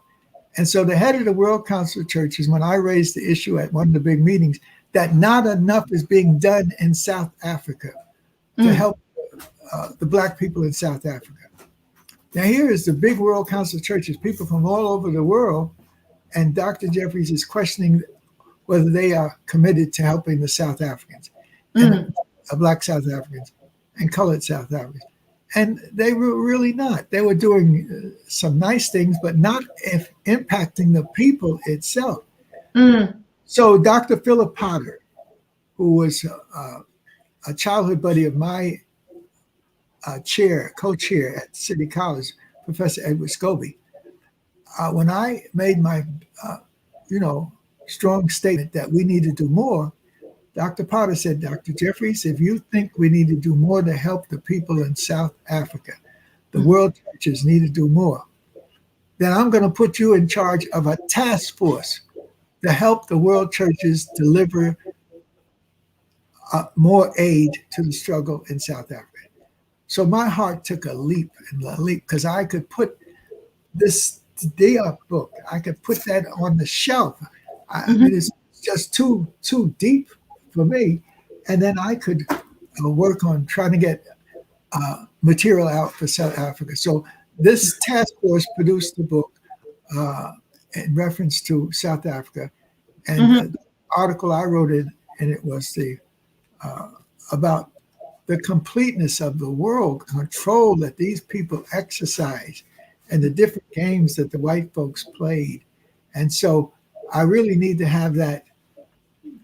It was published under the World Council of Churches, so I would have to contact the World Council of Churches to find out how can we've made copies of it, but it needs to be published with an introduction into the larger context of the struggle. Now, the key to the struggle in South Africa, and because I've had this wonderful life, the key to the struggle in South Africa is not these hard-headed, hard-working, in almost slave conditions, Black men. You can't understand the struggle in South Africa unless you understand the woman, not the Black man, but the woman. So that means you have the greatest example of what I'm trying to say in front of you, but you don't have the real analysis. The greatest South African man in ancient times, you might have said, was the Zulu leader and warrior king. But in modern times, the greatest South African man was someone called Nelson Mandela, Madaba.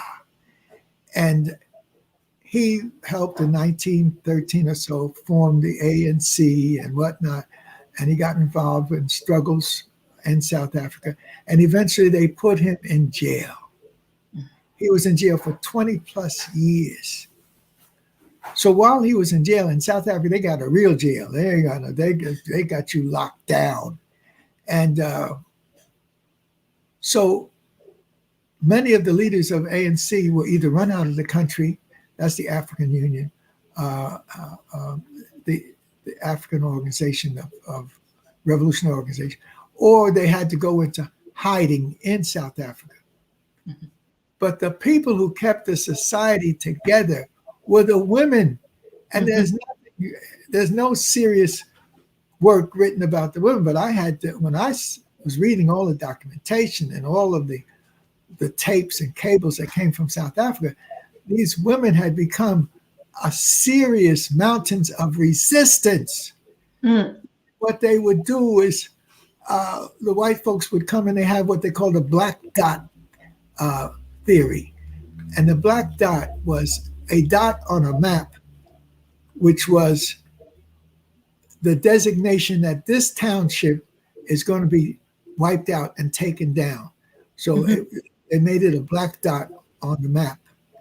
And so, and at midnight, these people would come and they would take the town down. They would bring bulldozers and whatnot, and then just wipe the town out. Then the black families would have to go into other people's township or crowd up with uncles and whatnot. So it was a really African removal, taking the best lands from them. But the women did not give up. They didn't run away in tears and cry and whatnot. They organized, and they were able to work with the bulldozers, drivers, and they were usually black men. And so they would be able to find out from the black men what's going to be the next black dot, what's going to be the next township you're going to take down. And they would tell the women, and the women would be smart enough to get all of the important things that they needed together. And then so they would move at midnight, they would move, before midnight, they'd move the stuff out. And so when the bulldozers came, they didn't have that much to destroy. They were able to get the key things they needed and whatnot and move them over to another township. So this was the most magnificent thing, because I could picture this happening as white folks coming and thinking that. And then what the black people would do after they came and they bulldozed the land, black people would go, the women would go and set it back up again. They take the poles, they take whatever they could good, they take the tar paper and set, they'd set the black dot wipeout, they'd set it back up again. It was white men in power against black women determined to sustain the family and their land. That's a story that's not told. People need to know what Winnie represents that. And in spite of her difficulty with Nelson toward the end, the women of South Africa have to be given a special acknowledgement on how they resisted. And then with Nelson, the father figure, Winnie, the queen mother figure, you got to put the babies in place.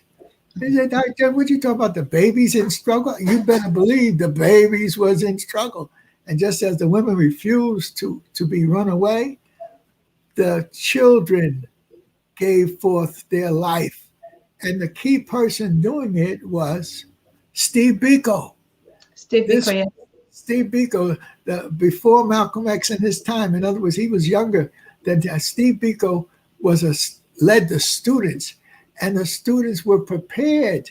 I have a picture of Hector Peterson or something carrying a young child in his arm as he moved away from the struggle. Black children were prepared to give their life in the struggle. And when the white folks realized you can't control the women, they're not, you can't intimidate them. The children are rising up and carrying other babies along with them in other ways. And then they have control is through the mind. And Steve Biko led a mind struggle. And one of the most important things he said, the most important weapon in the hands of the oppressor is the mind of the oppressed. And so when you flip that, the most important weapon in the hand of the liberator is the mind of the oppressed.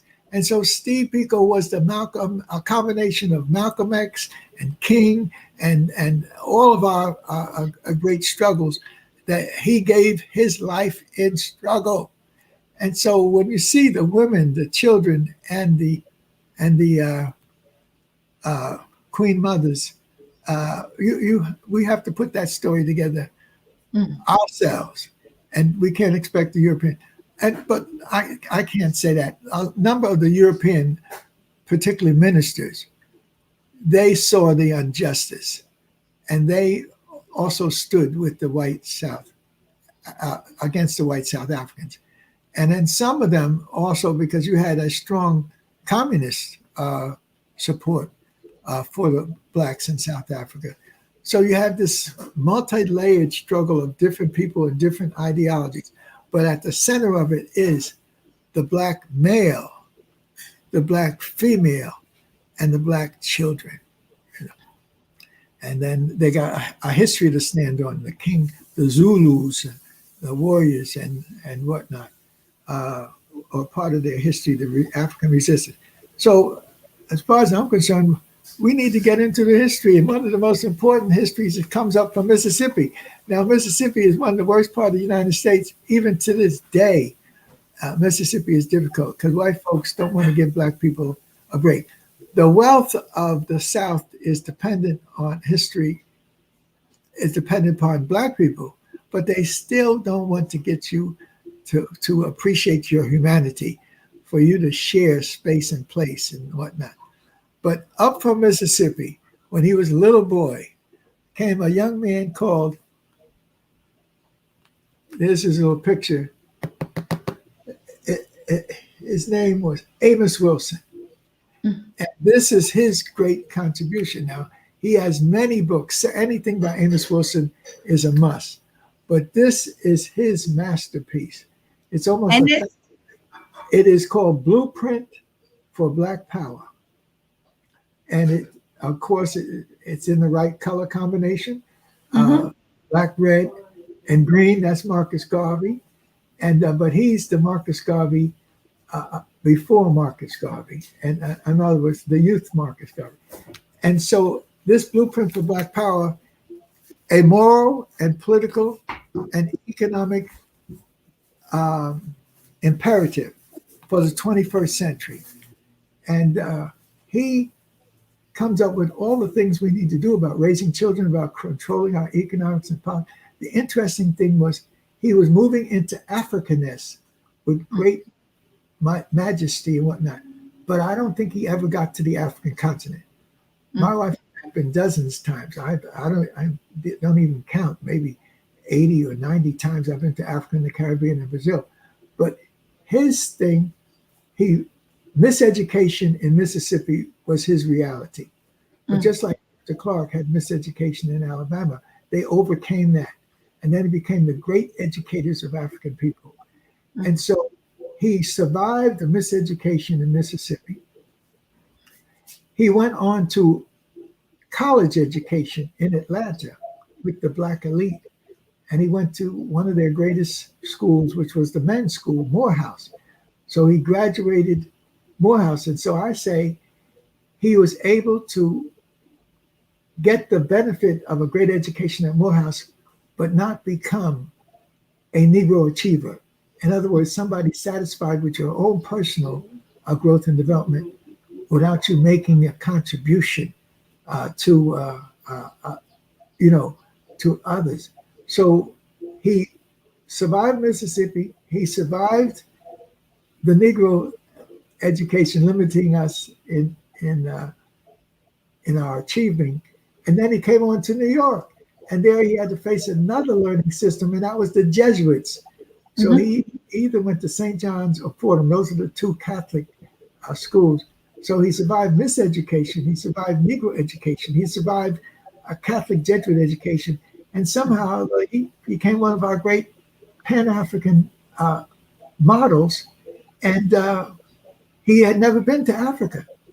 So this speaks volumes that you can transfer your struggle into the African context without having your continental experience, because he had surrounded him with people from the Caribbean and people from Black America who had the experience, and they had a think tank group, and they were able to put their thoughts together.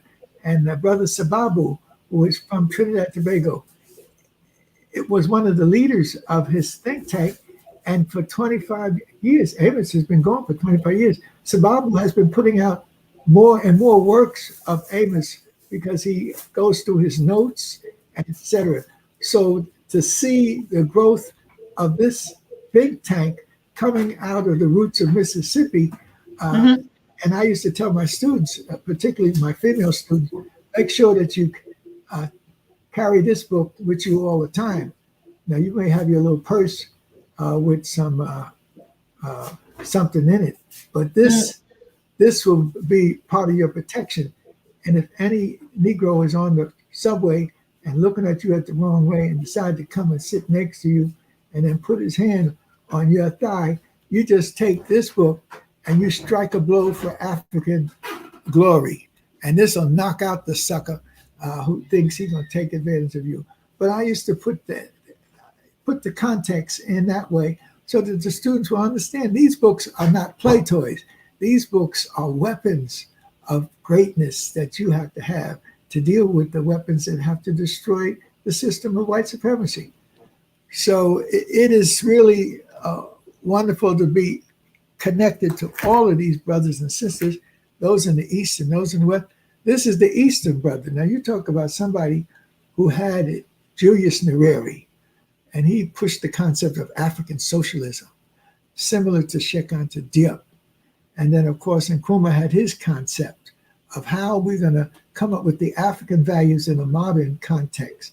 And so this is Julius Nyerere's work. But the symbol of all of what we're talking about and what you're trying to do is, right here. Yeah. And here, we've set up the Jeffries Foundation in order to process a lot of the stuff that we're doing. But here's the cover of the report that my wife pulled together. And there, right where my finger is my wife. And in the middle, holding us together, is Winnie Mandela, our Queen Mother warrior. She came to America many times to join us in struggle. Oh. And then your record. Yes, Winnie Mandela. And that's the story of our foundation and the activities. And then my wife and I, and in the back of us is this enormous statue that they created in Senegal. It symbolizes where we're going and what we've been doing all these centuries and whatnot. And it's about the African Renaissance.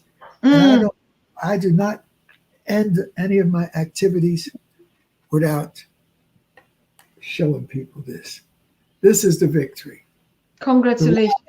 The rise of the African family. Oh, yes. And the African family, this was commissioned by the AU leadership, and they put President Wade, Senegal, Obasanjo, Nigeria, and the leader of South Africa together to head the committee to design this. And so they came up with this fantastic design.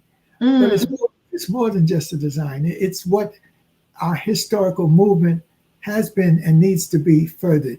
That's the rise of the black man. The black man needs to get up off of his knees, too much praying, off of his knees, too much shooting crap, off of his knees, too much shooting dope. And so that change, all of that has been one of our great dilemmas, and making that black man strong so he can lead the struggle. But this is a formulation. The black man rising. He ain't rising by himself. This is not a war memorial of a warrior. This is a black family story. And he's leading his rock, the black woman. And God knows that we couldn't go anywhere without our women. That's why I mentioned the Winnie Mandela story that was just there. Now, he's leaning on the rock. So you got the black man and black woman. But in his arms is not a weapon. In his arms is his responsibility. In his arms is their child. And that child is not playing with the father. The child is not crying for the mother. The child is pointing to the future.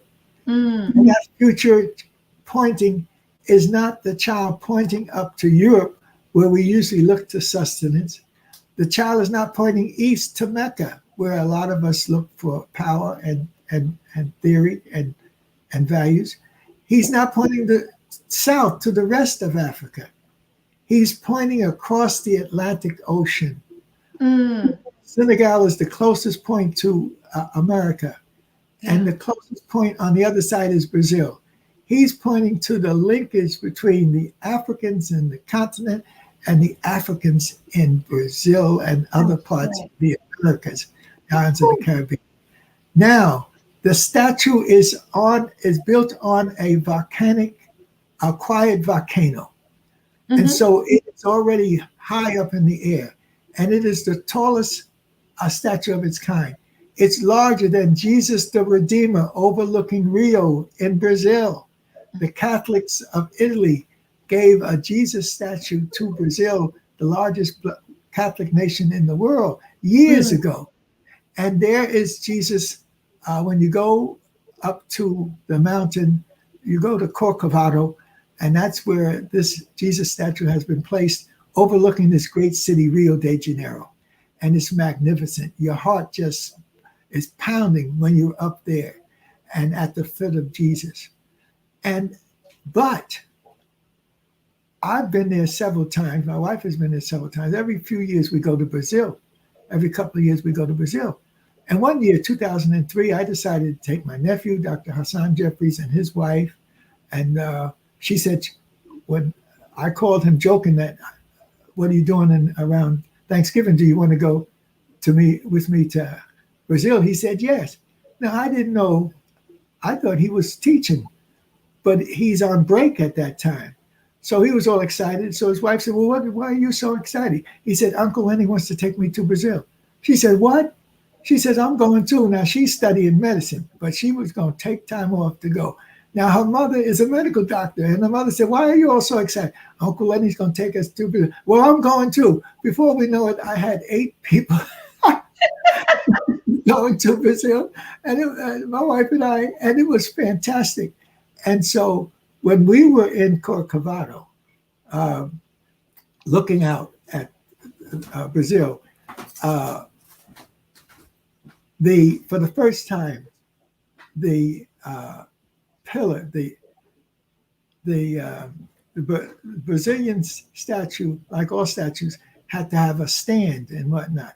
So Jesus is standing on a shrine. And for the first time, that shrine was opened up, I think in 2003. And that shrine told a story that nobody wants to tell. The shrine is the shrine of the Black Madonna of Czestochowa. And the Black Madonna is an important part of the Catholic tradition. And that Black Madonna is an African woman. And the wood didn't turn black, etc. But that's the best kept secret in Catholicism, that there is a Black mother of Jesus. And so that puts Black people in a special relationship in terms of Brazil. So we have here in our house a statue, imitations of the Madonna. Now, the Statue of Liberty also has, Charles, he's, while I'm talking. We're hearing you, Baba J. This is my wife and I beat up on my nephew, Dr. Hassan, who's a brilliant young man. And I said, Hassan, we went to Brazil and we took you all, and we don't have any, where are the pictures? He said, Uncle Lenny, I sent you pictures. I said, you did? I said, where are they? He said, they're see, these kids are so fancy. He just didn't send them in an envelope. He sent them into this container, And so this container has our picture on it, and then it has the photos of that whole 2 weeks. He has them. There is Hassan and my wife Rosalind in Brazil, and then Charles just opened it up too. There's the shrine. So people are seeing this for the first time. There's the shrine of the Black Madonna that is in the pedestal where the greatest statue of Jesus is. And so Dr. J don't have to be jiving. He got to put the truth out there. And so there is that beautiful statue. And there's another one, another image of it right there. Wow. So, so Hassan didn't just send me 1 or 2 pictures. He sent me a whole catalog. There's you'd have to take this cable car to go up to the shrine. And then I know there's one picture. Oh, wow. Yes. That's the beautiful city. Brazil has these enormous, fantastic cities. And so we were in, the largest one is Sao Paulo. Mhm. And oh, goodness, goodness, goodness. Ah! There he is, Dr. J in Brazil. And next to him is his youngest nephew, Dr. Hassan Kwame Jeffries. We named him after Kwame Nkrumah. And his older brother, who's the lawyer, we gave him the warrior, Sekou Touré. So Hakim's name is Hakim Sekou after Sekou Touré, and he's one of the leaders of the Black Caucus in the American Congress, an outstanding, brilliant lawyer. And there is his son, who graduated, his brother, who graduated from Morehouse. He graduated after 3 years. He came to me when I was down there visiting him, and I said, "How you doing in school?" He said, "I'm doing pretty well, Uncle Lenny. I got my grades." And I said, "Well, how did you do?" He said, "I got all A's except one B." Oh.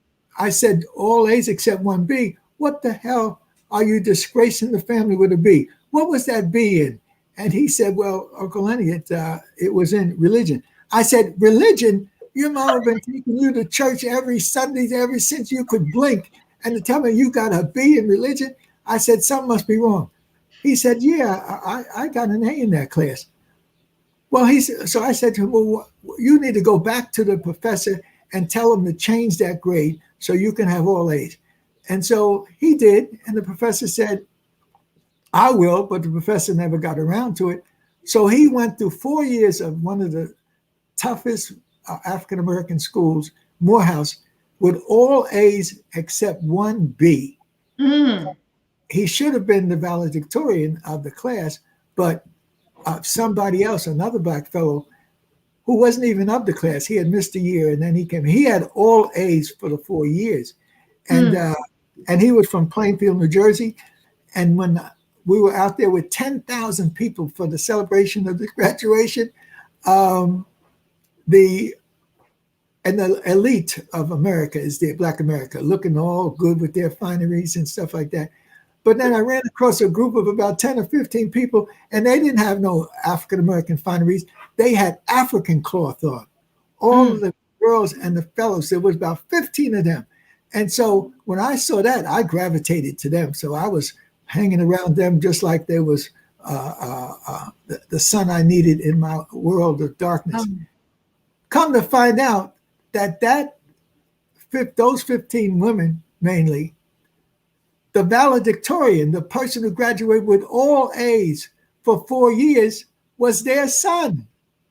And so this guy was designated to go.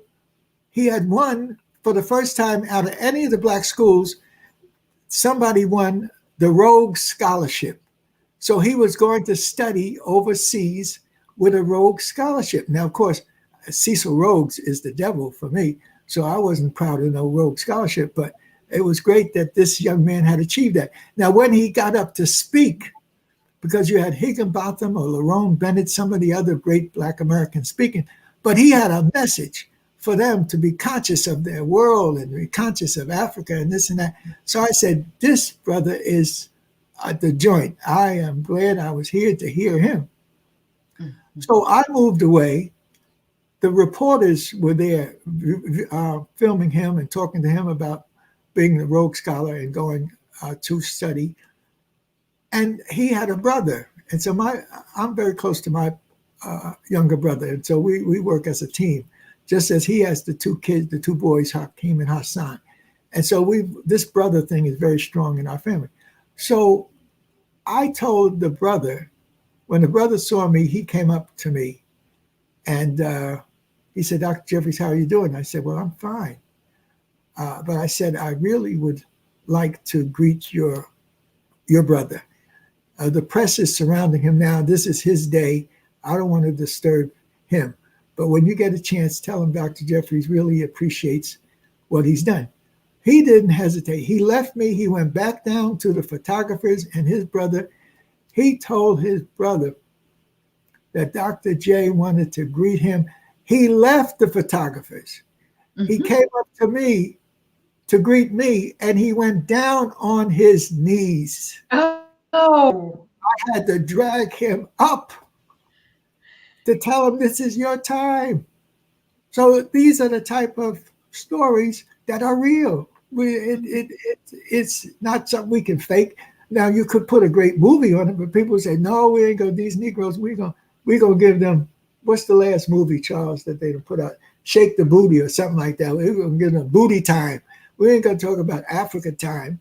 But no, this Hassan has 3 little girls, and his wife just completed her medical special training. Her mother is a doctor, and she moved from. This is Rashida. She moved from Cleveland, Ohio, where she had a medical practice, down to Columbus, so she can help with the raising of the 3 little angels. Those So 3 sweet. little. It's a family story. In other words, you got to hang with your family. If you don't hang with your family, you're going to be in trouble. And so I'm glad that Charles was able to pull this out. And This is there wonderful, he is. Baba J. Whoop, there he is. Jesus the Redeemer overlooking Rio. And so this history is meant to lead our way into the future. So we need to master it, don't run from it. And then let me finish with this part of it. Hold on, you didn't show that one. What's that one, John? The whole family you just mentioned. Oh, wow. Yes, yeah. So. And you can't get off without showing. Hold on, I got one more you got to show.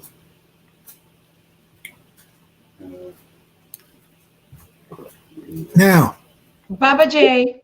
this is straight orange juice. Don't be telling people. We truly appreciate you, Baba J. Honestly, Dr. J. We feel so honored and so humble you sharing these stories, the passion that you speak about, the passion when you mention your Africanness and all these connections. We're just sitting here, all of us, like we're sitting under the tree and we're listening to these stories. Do you know how we feel, Dr. J? I mean, we are part of this family. You're saying, "Oh, I'm hooked up to my brother." All of us are just down on our knees, right where we are, in our various places on the continent, in Europe, in UK. We just listening. We love you so much, Dr. J. Well, Charles said, "Look, this is the family that I'm talking about. That's my brother, my wife, his wife, and whatnot, and our Brazilian friend." Yes. But then here is another story, but all of these things happen. It's so marvelous. This is a Brazilian who I met a couple of years ago. And we're in one of the sections of Sao Paulo where you have the dancing and the drumming. And then I went there with our group, and he saw me. Now he came running out and gave me a hug out of his store. And he was so excited. So he said, wait a minute.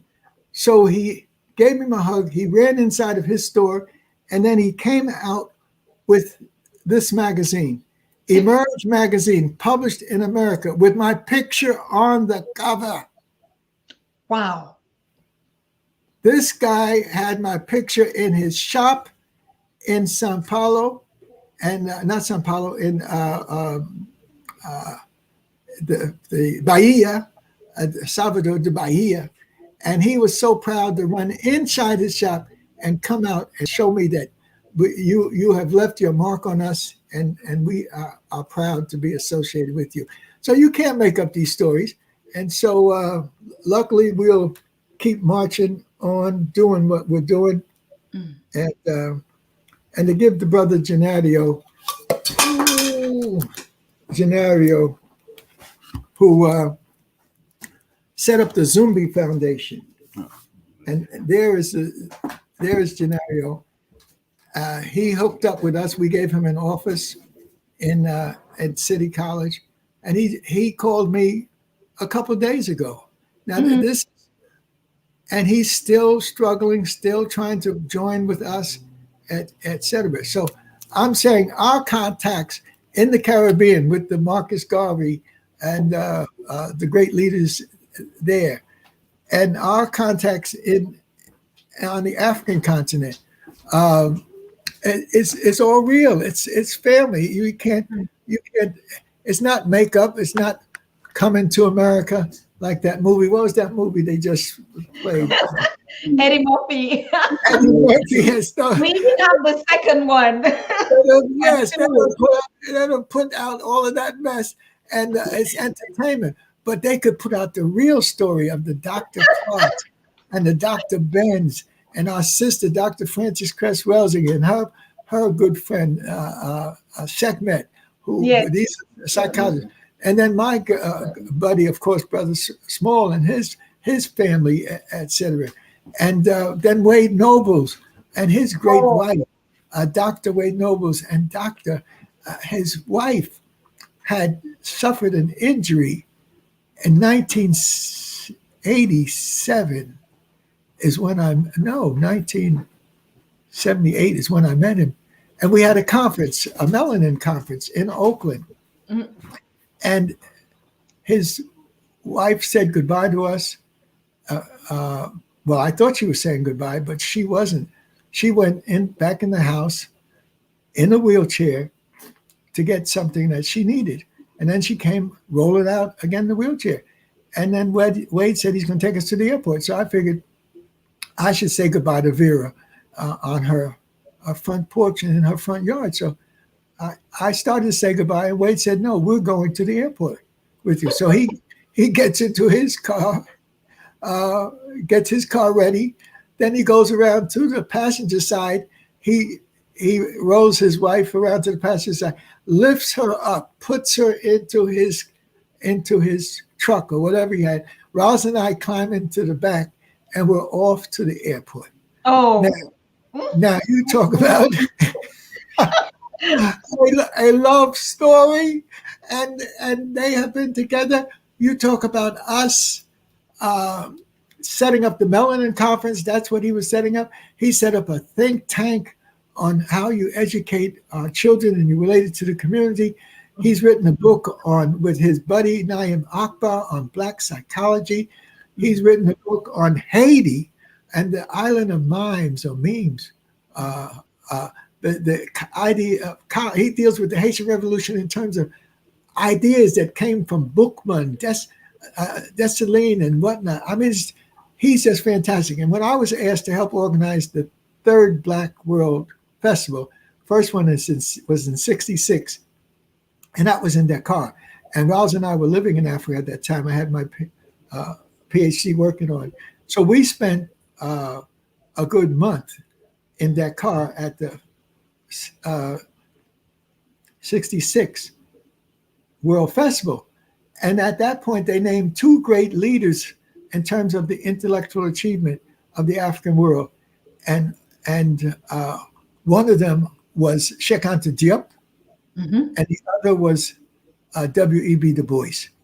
So they took a great African-American and a great a Senegalese. And Charles, is that out? No, that's out here. We'll be rounding up, Baba J. I know it's tired. It's two hours and almost something, but we miss you every time on the show. So we can even just stay here the whole night listening to your stories and the inspiration that you're teaching us. Your teachings are practical, simple things, even though you're the best rated Black African historian in lifetime now. Yes. Well, I've been blessed because I've reached my I'm heading to my 85th birthday. And so my wife and I, oh, that's the neighbor? Okay. Charles, close the door. Close the door. So we're trying to end it, but what I wanted to end it with is that this is not only, I'm saying we need to look at things in multi dimensions. Yes. This is not only a physical figure of the rise of the family, Hmm. and the whole family, the child that's born, the mother that's conceived of these children, and the father who assisted. And so for the African, it's not only the child that's born, it's the yet to be born that we have a responsibility for. And so this of the rise of the Black family is so important in for us, because besides the family rising and the child pointing to the future, there's steps that are on the volcano. And you can put thousands of young children there when they have activities. The children are there. Charles, we got to wind it up. It said the batteries are low. Yes. And, yeah. So, You okay. good. Yeah, The wire wasn't in all the way. Oh, okay. So now you have this enormous statue designed by the Koreans, but created by the Africans. And you have the great African leaders from South Africa, Nigeria, and Senegal, who were given the responsibility of operating on behalf of the 100, how many African leaders. And then it's on a dead volcano, so it gives it even greater height. Mm-hmm. But the important thing is that you can walk in the statue and take an elevator up to the 16th story into the mind of the Black men. 40 people can be in the mind. You take the elevator up and then you look out on the world. Then at the base, when you walk in, all of Sheikh Anta Diop's great work was in a big tent for people to visit. But when the festival was over, they put all of his great work inside the monument. All of the material on the African origin of civilized humankind, the African development of society, the African great cultures in the Nile Valley, African leadership. You can go inside, and in the entranceway there, you have the photos of Dr. Sheikh Anta Diop's wife, who is European, and his oldest son, Mbaki, put this together. And what I had my pictures taken inside with the son of Marcus Garvey, who is a medical doctor, Julius. Oh. I'm standing with Dr. Julius Garvey. I live 4 blocks from Dr. He's not doctor, he taught physics though. Marcus Garvey Jr. lives 4 blocks from me. So here, and I've also been to Ethiopia with the Garvey, Dr. Julius Garvey, to relate to the significance of Ethiopia in reference to our people. So that the Garvey family with the Jeffreys, the Boyce's pictures are there. Malcolm X's pictures are there. Kwame Nkrumah, who I knew. Sekou Touré, who I've been to Guinea, 10 times and spent 2 summers in Guinea. So when we're talking about this relationship of our leaders and us, it's real. These are the things that our people need to know, that this symbolizes the origin of humankind, taking humankind to its highest levels, and the responsibility of furthering it. They have in the front of, you have all of these children going up the stairs, but when they have a big affair with thousands of people, they put up a whole stand right in front of the monument. And the last time I was there for significance was Muammar Gaddafi, the head of the nation of Libya. He was giving a speech. He didn't come to the inauguration of the monument because he was tied up, but he came for the World Festival that occurred a few months later. And And the president of Senegal had to say that he knew that he had a big message for our people and that he's used to giving a 5-hour presentation, but we couldn't have 5 hours at this time because of our circumstances. So he asked them to reduce his speech. So he did, and he was just 20 or 30 feet from us, and Wade Nobles and the rest of us and leaders of Black America. And he gave a fantastic presentation that this monument represents the unity we need of Black people on the continent. We need to get rid of the conflicts that we have. We need to Yes. search for unity together. Oh, yeah. And then he went into the economics, politics, and culture. He said, Libya has oil. Oil is also in Nigeria, and oil is in the Caribbean and South America. He said, we need to have a policy, an African policy on oil. And he said he's working on it right now. And he's trying to negotiate with Colombia or Venezuela to link up their oil policy so that they do not accept dollars for oil. They accept gold or euro for oil. Now, my mind was blown when he said this because this is a virtual declaration of war. And so I said, we're in trouble at that point. And so he got over the economics that we need a continental economic policy. And he said we are culturally connected to each other. And he said we need a cultural policy. But he said the biggest thing we need is a cultural military policy. And so that, that was one of the most unbelievable speeches I ever heard, but it was live. And so as a result, he should have been prepared for an attack after declaring war on the Western world, economic warfare. And he says that Libya has an army, and Nigeria has an army, and South Africa has an army. We need to have a continental army. So in other words, we need to look at the continent as a whole. We need an economic policy for the continent. We need a cultural policy for the continent. We need a military policy for the continent. We need a political policy. So that, of course, he didn't last long. Eventually, there was a coup that overthrew him. But these are the things that are part of the history that we've been able to be a part of. And so enjoy the culture, have a good time, but the culture teaches you how to develop your mind, your body, and your spirit. And don't just shake your behind just to be shaking it. Shake your behind to get into the spirit so your mind can be also working for us. And then, the European, there's a lot of good Europeans and a lot of good Chinese and Asian, but your main focus is to unifying the global African family. Oh, yeah. That's Yes. You don't need to sacrifice your global mission because you have some friends and whatnot. And so we need to understand and appreciate that this represents the Renaissance.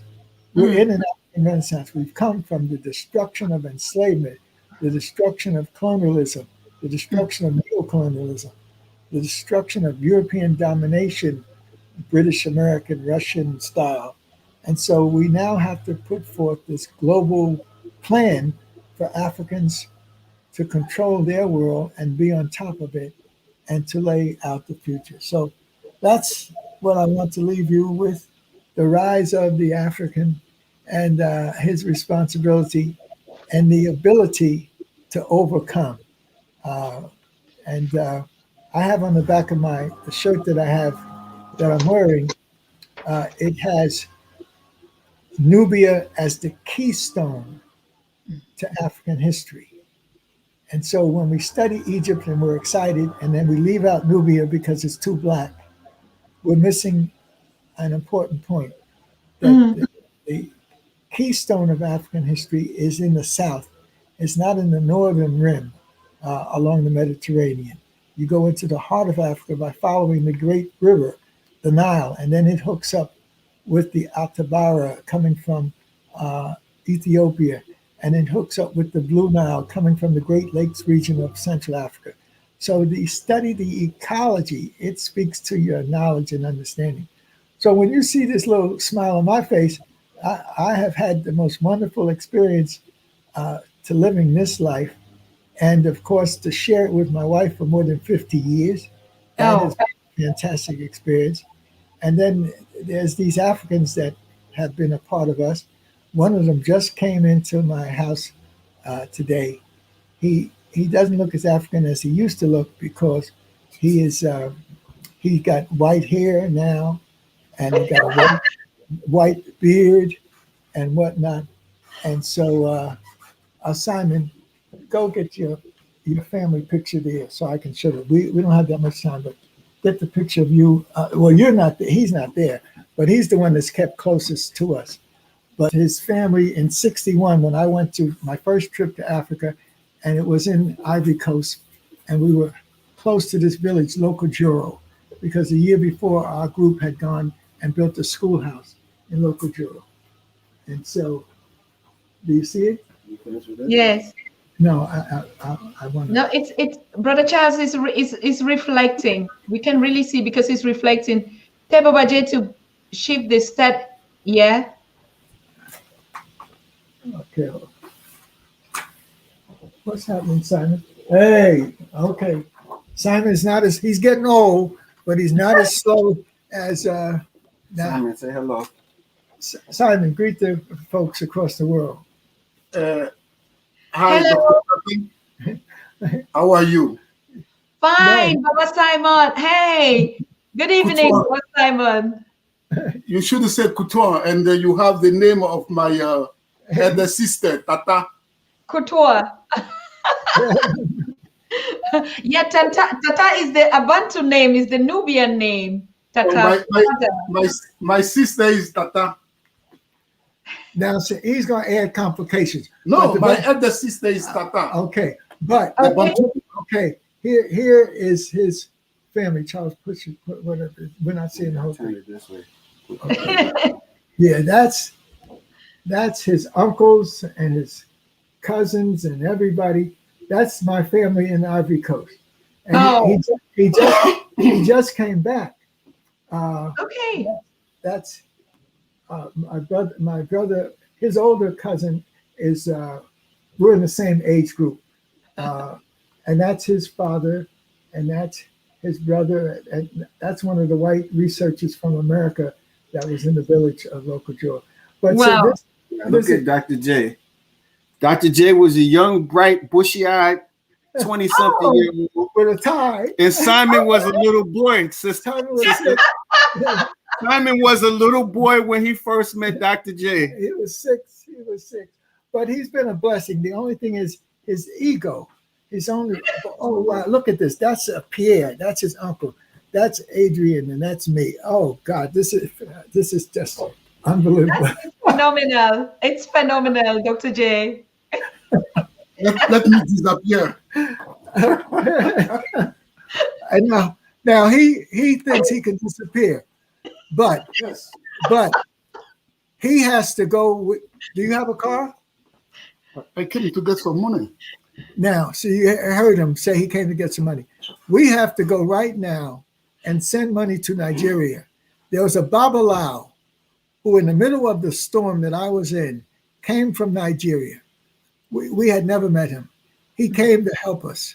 Just as the Yoruba priestess that protects the golden stool gave me these rings of protection when the attack came. This Babalawo came, and he was with us for 20 years. His sister has died. And so now I have to go as soon as I can with Simon. Okay. I have to go to send money to Ghana. I mean, sorry. Thank you so much, Dr. J. Hey, no. We had to give Charles a pat on the behind because I was mad when he got here late. But he's always late. But I'm always late. But then, That's right. You heard that right, so it's doing things at the right time. I learned from him. I learned from him, and he's mad. You know, they say that your children always come back and visit the things that you do back upon you. So that's I'm mad at Charles because he's been blessed to go to Africa with me, and we visited 12 to 15 slave forts and dungeons along the African coast. Nobody gets that. That does not happen from one end of Ghana to the other. Then we went from Ghana over the river to Cote d'Ivoire, and then we had the blessings of going to Yamoussoukro. That's the new city of God built by the president of the Ivory Coast, and he was rivaling Nkrumah. They had a rival, and it was agreed that in 10 years, Nkrumah, you do it your way, African socialism, and Houphouët-Boigny will do it his way, state capitalism. Now, the only person in the world that has this information about these two giants is you. Yours truly. Do you hear that? I the hear. only person who knows the dreams of Nkrumah. Nkrumah came to America and got into the African American world. And that's what he came here to be a priest, to be a preacher. And he left here with ideas of African independence and glory. He left here with ideas from Du Bois and other great Africans. And he combined them with the great Africans on Ghana to produce an Nkrumah mindset. And then Houphouët-Boigny comes out of that French tradition that I told you, that they had the French trained the tirailleurs. Thousands of them helped, millions of Africans helped to save Europe and France, etc. And they gave them the best education and all kinds of things. So that's Houphouët benefited from that. But the key person who was the leader of the Africanized French was Blaise Dagne. And if you don't know Blaise Dagne and his link to West Africa, what? Well, he's trying to get me. My teeth are falling out. My false teeth are falling out, and he's trying to correct me. Blaise Dagne. I don't want my teeth to fall out in the middle. But Blaise Dagne was tied to the Caribbean African, Aimé Césaire. And people like that. Yeah. Yes, Aimé Césaire. And so Aimé Césaire, I had a pet name for him. I just loved him. He just loved me. I gave him 15 books like this. I gave him the Amos Wilson book. And so he calls me Monsieur Diop. He related me to Cheikh Anta Diop. And then he had me at his place to translate these books. And I speak French, so when we meet, we talk French. His translator was there. And at the end of it, he told his translator, you didn't have any work to do today because of Dr. Jeffrey speaking and understanding French. He said, but you see all these books in English?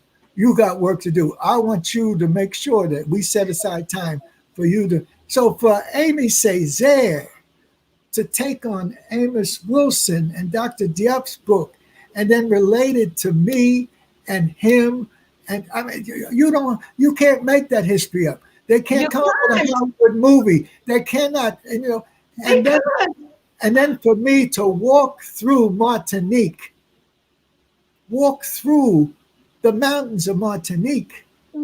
After we left the capital, we went to the southern part of Martinique, and we met an elder brother. And I had been with him before too. I had visited Martinique. And so this elder brother has a process of going through Martinique with this special African flag. So I went there. That last time I went with Malcolm X. I went with Dr. Betty Shabazz, Malcolm X's wife. Mm-hmm.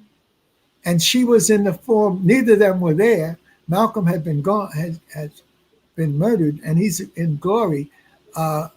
Betty, his wife, she was still alive at that time. But I went with the baby that was in the womb when Malcolm was murdered. And Betty had fallen. She had the 3 older kids, but she was pregnant with the twins. Now, one of those twins went on the program that I got started on, Operation Crossroads Africa. And then she went to Martinique to speak about her father and his tradition. And so I was there to be her uncle. And I helped her put her speech together. Then when they had this march at midnight through the mountains of Martinique, she had injured her leg. She had a leg in the cast. And so she couldn't go through the march. So we marched out of the town. And then the old man, I was going to stay with her. I wasn't prepared to march through no mountains. The old man called me. He said, "Where's the professor? Where's the professor?" I'm looking up at him and hanging back with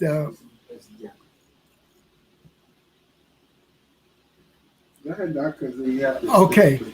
Well, you're all saying something. At any rate, here's the point. I left her at the town border, and I continued to travel with the old man. He had a cane. So I said, I should be able to keep going with the old man. But he was walking so fast with that cane, and there was a parade of people with him. And we went through the island for the next few days. We went through the island in the mountains, and we met people in the mountains, and we shared this flag, and we passed it on and carried this flag all the way up the mountains, and then we rested in the day, and at night we walked through the mountains. I mean, it's an unbelievable thing. And then finally we got to the capital, and I was tired, but if the old man could keep going, I got to keep going. And so we were walking into the capital, and I said, well, finally I could take a rest, and they won't even know, because the crowd got so big getting into the capital. I said they wouldn't even know. So I decided to sit down on a rock on the side of the road just to rest. And then seeing all of these women now coming in with babies in their arms and on their back and walking them. I said, Negro, get up off your dusty ass and get back into the parade. And I looked at my shoes. My shoes were coming apart. I had walked out of my shoes. And I walked with those women singing and chanting into the Capitol. And then we did stop, because we stopped at a cemetery. And in that cemetery was the tomb of Monsieur Cravat, Aimé Césaire.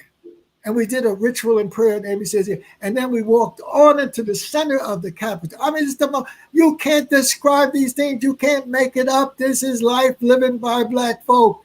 And that's what we got to do, live this life and share it. So I'm so glad that you were able to get a little bit of it, but we at another time we'll have to deal with Haile Selassie. At another time we had to deal with Sekou Touré. At another time we had to deal with Nelson Mandela. All are part of and Winnie with Nelson, all are part of this fantastic story of Africans coming up from being smashed into the ground, being torn asunder, having had their minds messed with, but still now coming together into this greatness of consciousness and power. Wow. Hey, yes. Wakanda forever. Black power. We're on a path. Hey. Okay, we're going to let you go, because I have to go to send this money off to Nigeria for the funeral. Papa. Hey, yes. Thank you. We love you. We love you. We love you. We love you. We love you. We love you. We love you. And then to have my wife's beautiful brother just call just to let us know that he's still here and still alive. Yes. That's the power. That's the power. That Yes. is it. All right. Okay, Charles. Thank you so much, Papa. Thank you. Thank you, Dr. J. Thank you, Charles. Thank you, Babas. Simon? Yes, Simon Coutron, but he goes both names. When it's convenient, when it's convenient to be Coutron, he's Coutron. When it's convenient to be Simon, he's Simon. And but I'm older than him. So in the African tradition, he has to give me ultimate respect, unless I do something so terrible that he feels that he can go against me. So Simon, be respectful of African tradition. It's deep and it's very meaningful. And I'm glad that you. Dr. J, one last thing. Yes. There is your son has been supporting us with this program. Every word you've said, it has touched all of them. They're so happy. And your great son, your follower, has been supporting us also financially. He is called Mr. Nubian Imhotep. And he's just happy. He's just happy. He said, you have to keep the spirit. We love you. All your viewers on the continent, in the diaspora, in the Caribbeans, they're all here watching you and say, Baba, you can stay here for 5 hours like that speech there in Ghana. We're not going to get tired. What kind of privilege? When are we going to have an elder like you? We've been losing a lot of them. Suddenly, this one is gone. This one is gone. For us, it's the most biggest privilege just to sit and listen to you and laugh with you. And we see how you're proud of your work. The pride in which you put in the family, sharing all those pictures and saying it's not about theory, it is practical. We did it. We were there. We met together. We went to these places. What more history can you give to us? Dr. J, we appreciate it. We love you. The key is spiritual.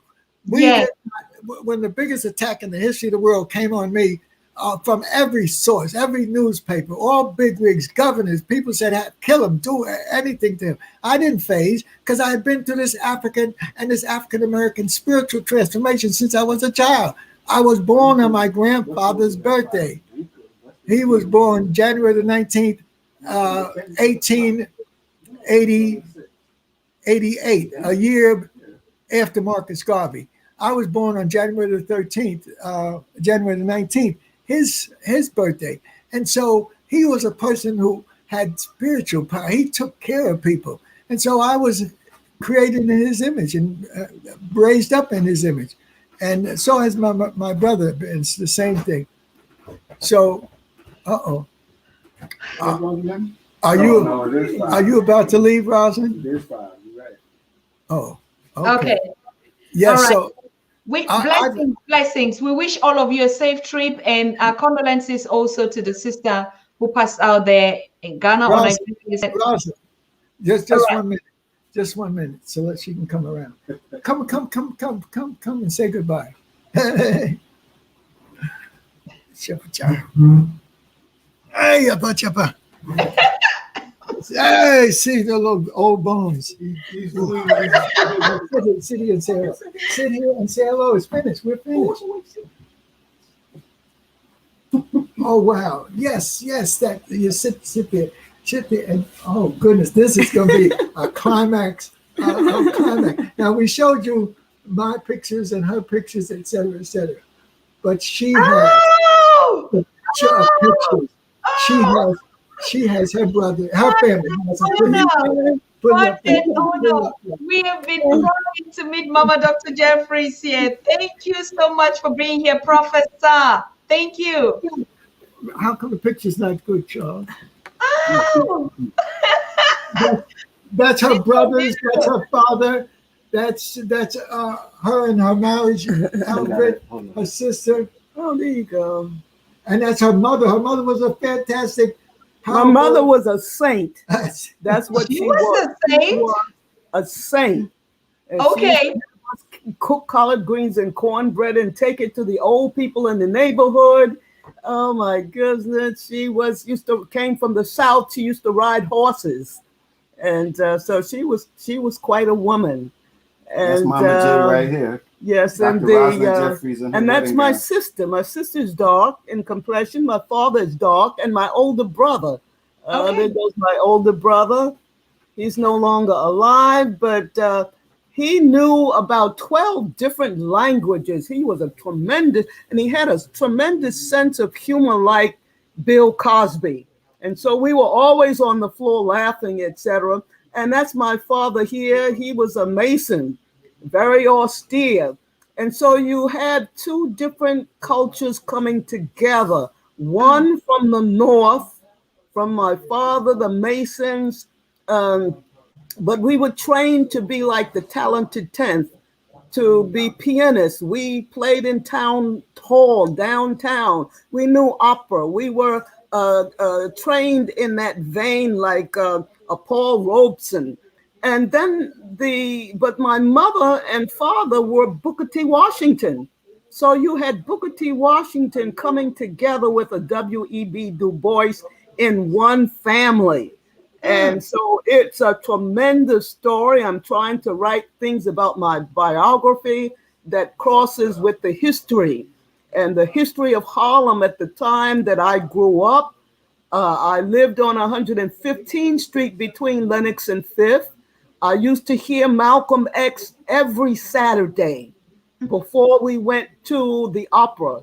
So the contrast between the operas and Malcolm X, I came out with the Marcus Garvey kind of race first, and the internationalism that you get from the international world of the Italian operas and the Irish and everyone.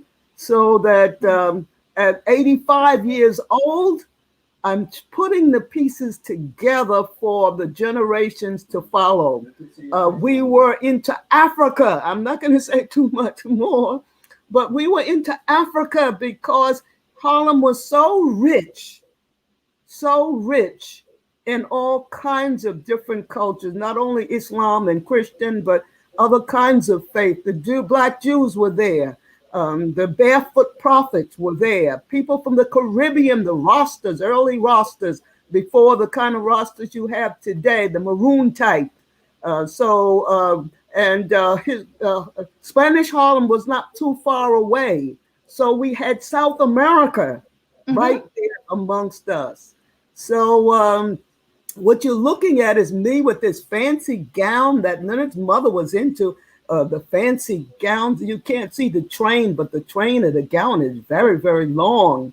And so there we were, young people off to Africa after the marriage, off to Africa to search the world for what and why? For better understanding. The organization was Operation Crossroads Africa, and it was built by Dr. James Robinson, who had come from the South, the same town as Alex Haley. And in that same town that had great discrimination, he came up to affect the entire world with a better understanding for all peoples. Oh, here's Charles with a picture showing you a little bit more of the gown, you know. But anyway, yeah, you still can't see the fullness of the gown. It's kind of like because I'm standing a little bit to the side, you can see my waist like there. But those were those kinds of days. So it's been a nice talking with you. And I know you had some good things that you heard from Dr. Leonard Jeffries, because he's the one that has led us all around and into all of these exciting things. And in octogenarians, that's what we are. Octogenarians, we can telescope the generations.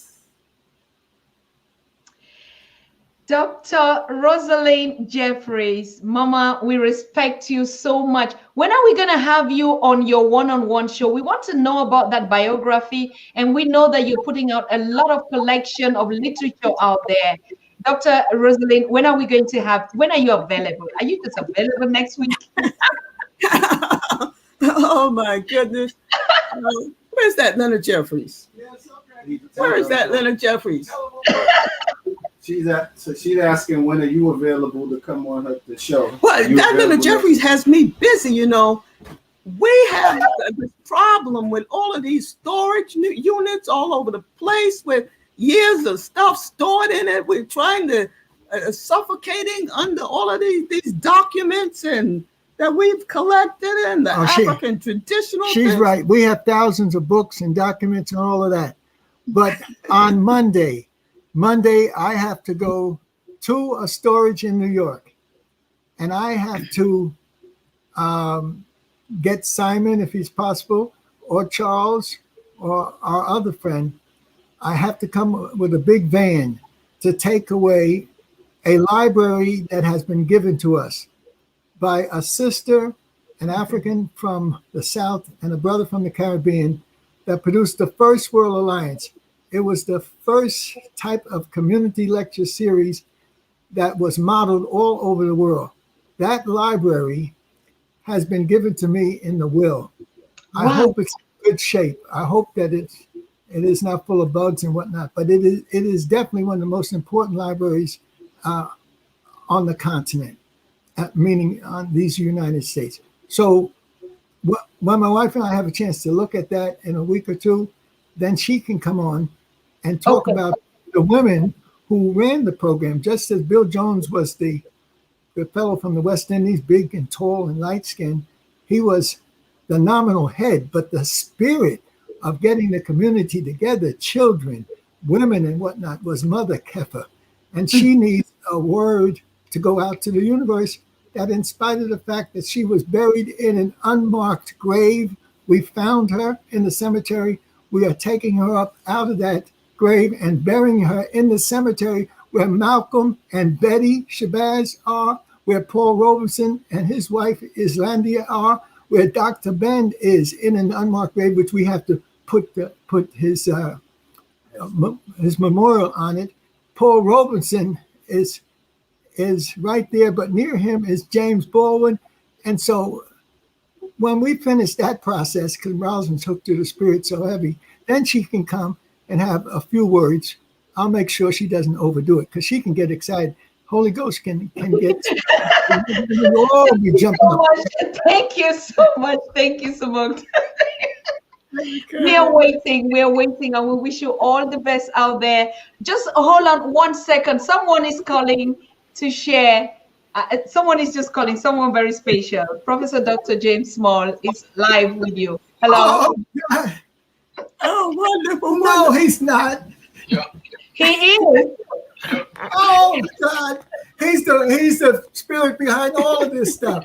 We can't leave him out of any. Professor Dr. James Small, Dr. Leonard Jeffries, and Dr.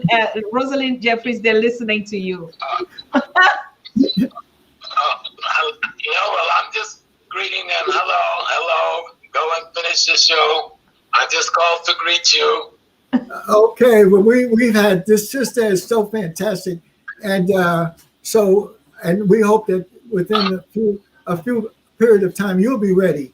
But we've been trying to tell her about life and living and being African.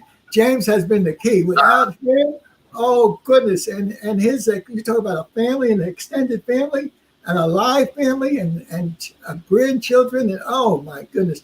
So that's hopefully what we can get across to the world, that we're more than just. Okay. Thank you. Yeah. All right now, so that's it. We'll take care of that culture and take care of what's going on in South Africa, so people get it and understand it. And we'll talk later. We'll talk about that today. Professor James, you're coming on tomorrow on that also, right? Yes, ma'am. Thank you so very much. Checking in. Yes. Okay. Thank you. All right. Okay. Hey. Yes. Thank you, Paul. That was a surprise. All right. So you continue your great work and make sure you protect yourself. And if you get any trouble with some of these fellows, call us so we can send out our guard to let them know that you're protected. And so don't accept any abuse or any misconduct. You tell them you're hooked up, and so you're ready to continue your great work. Hey. All right now. Ashe. Thank you so very much. Thank you, Dr. Rosalind. We're waiting to have you. Thank you, beautiful queen. You're so beautiful. The most beautiful queen of the planet. It's a pleasure to have you. All right, man. Wow. Bye. Thank you, Brother Charles. Thank you, all of you, for making it. Thank you so much. This wonderful, beautiful family here. Thank you. We are grateful. Yes. Bye-bye, bye-bye, bye-bye, bye-bye. Okay, you can get them.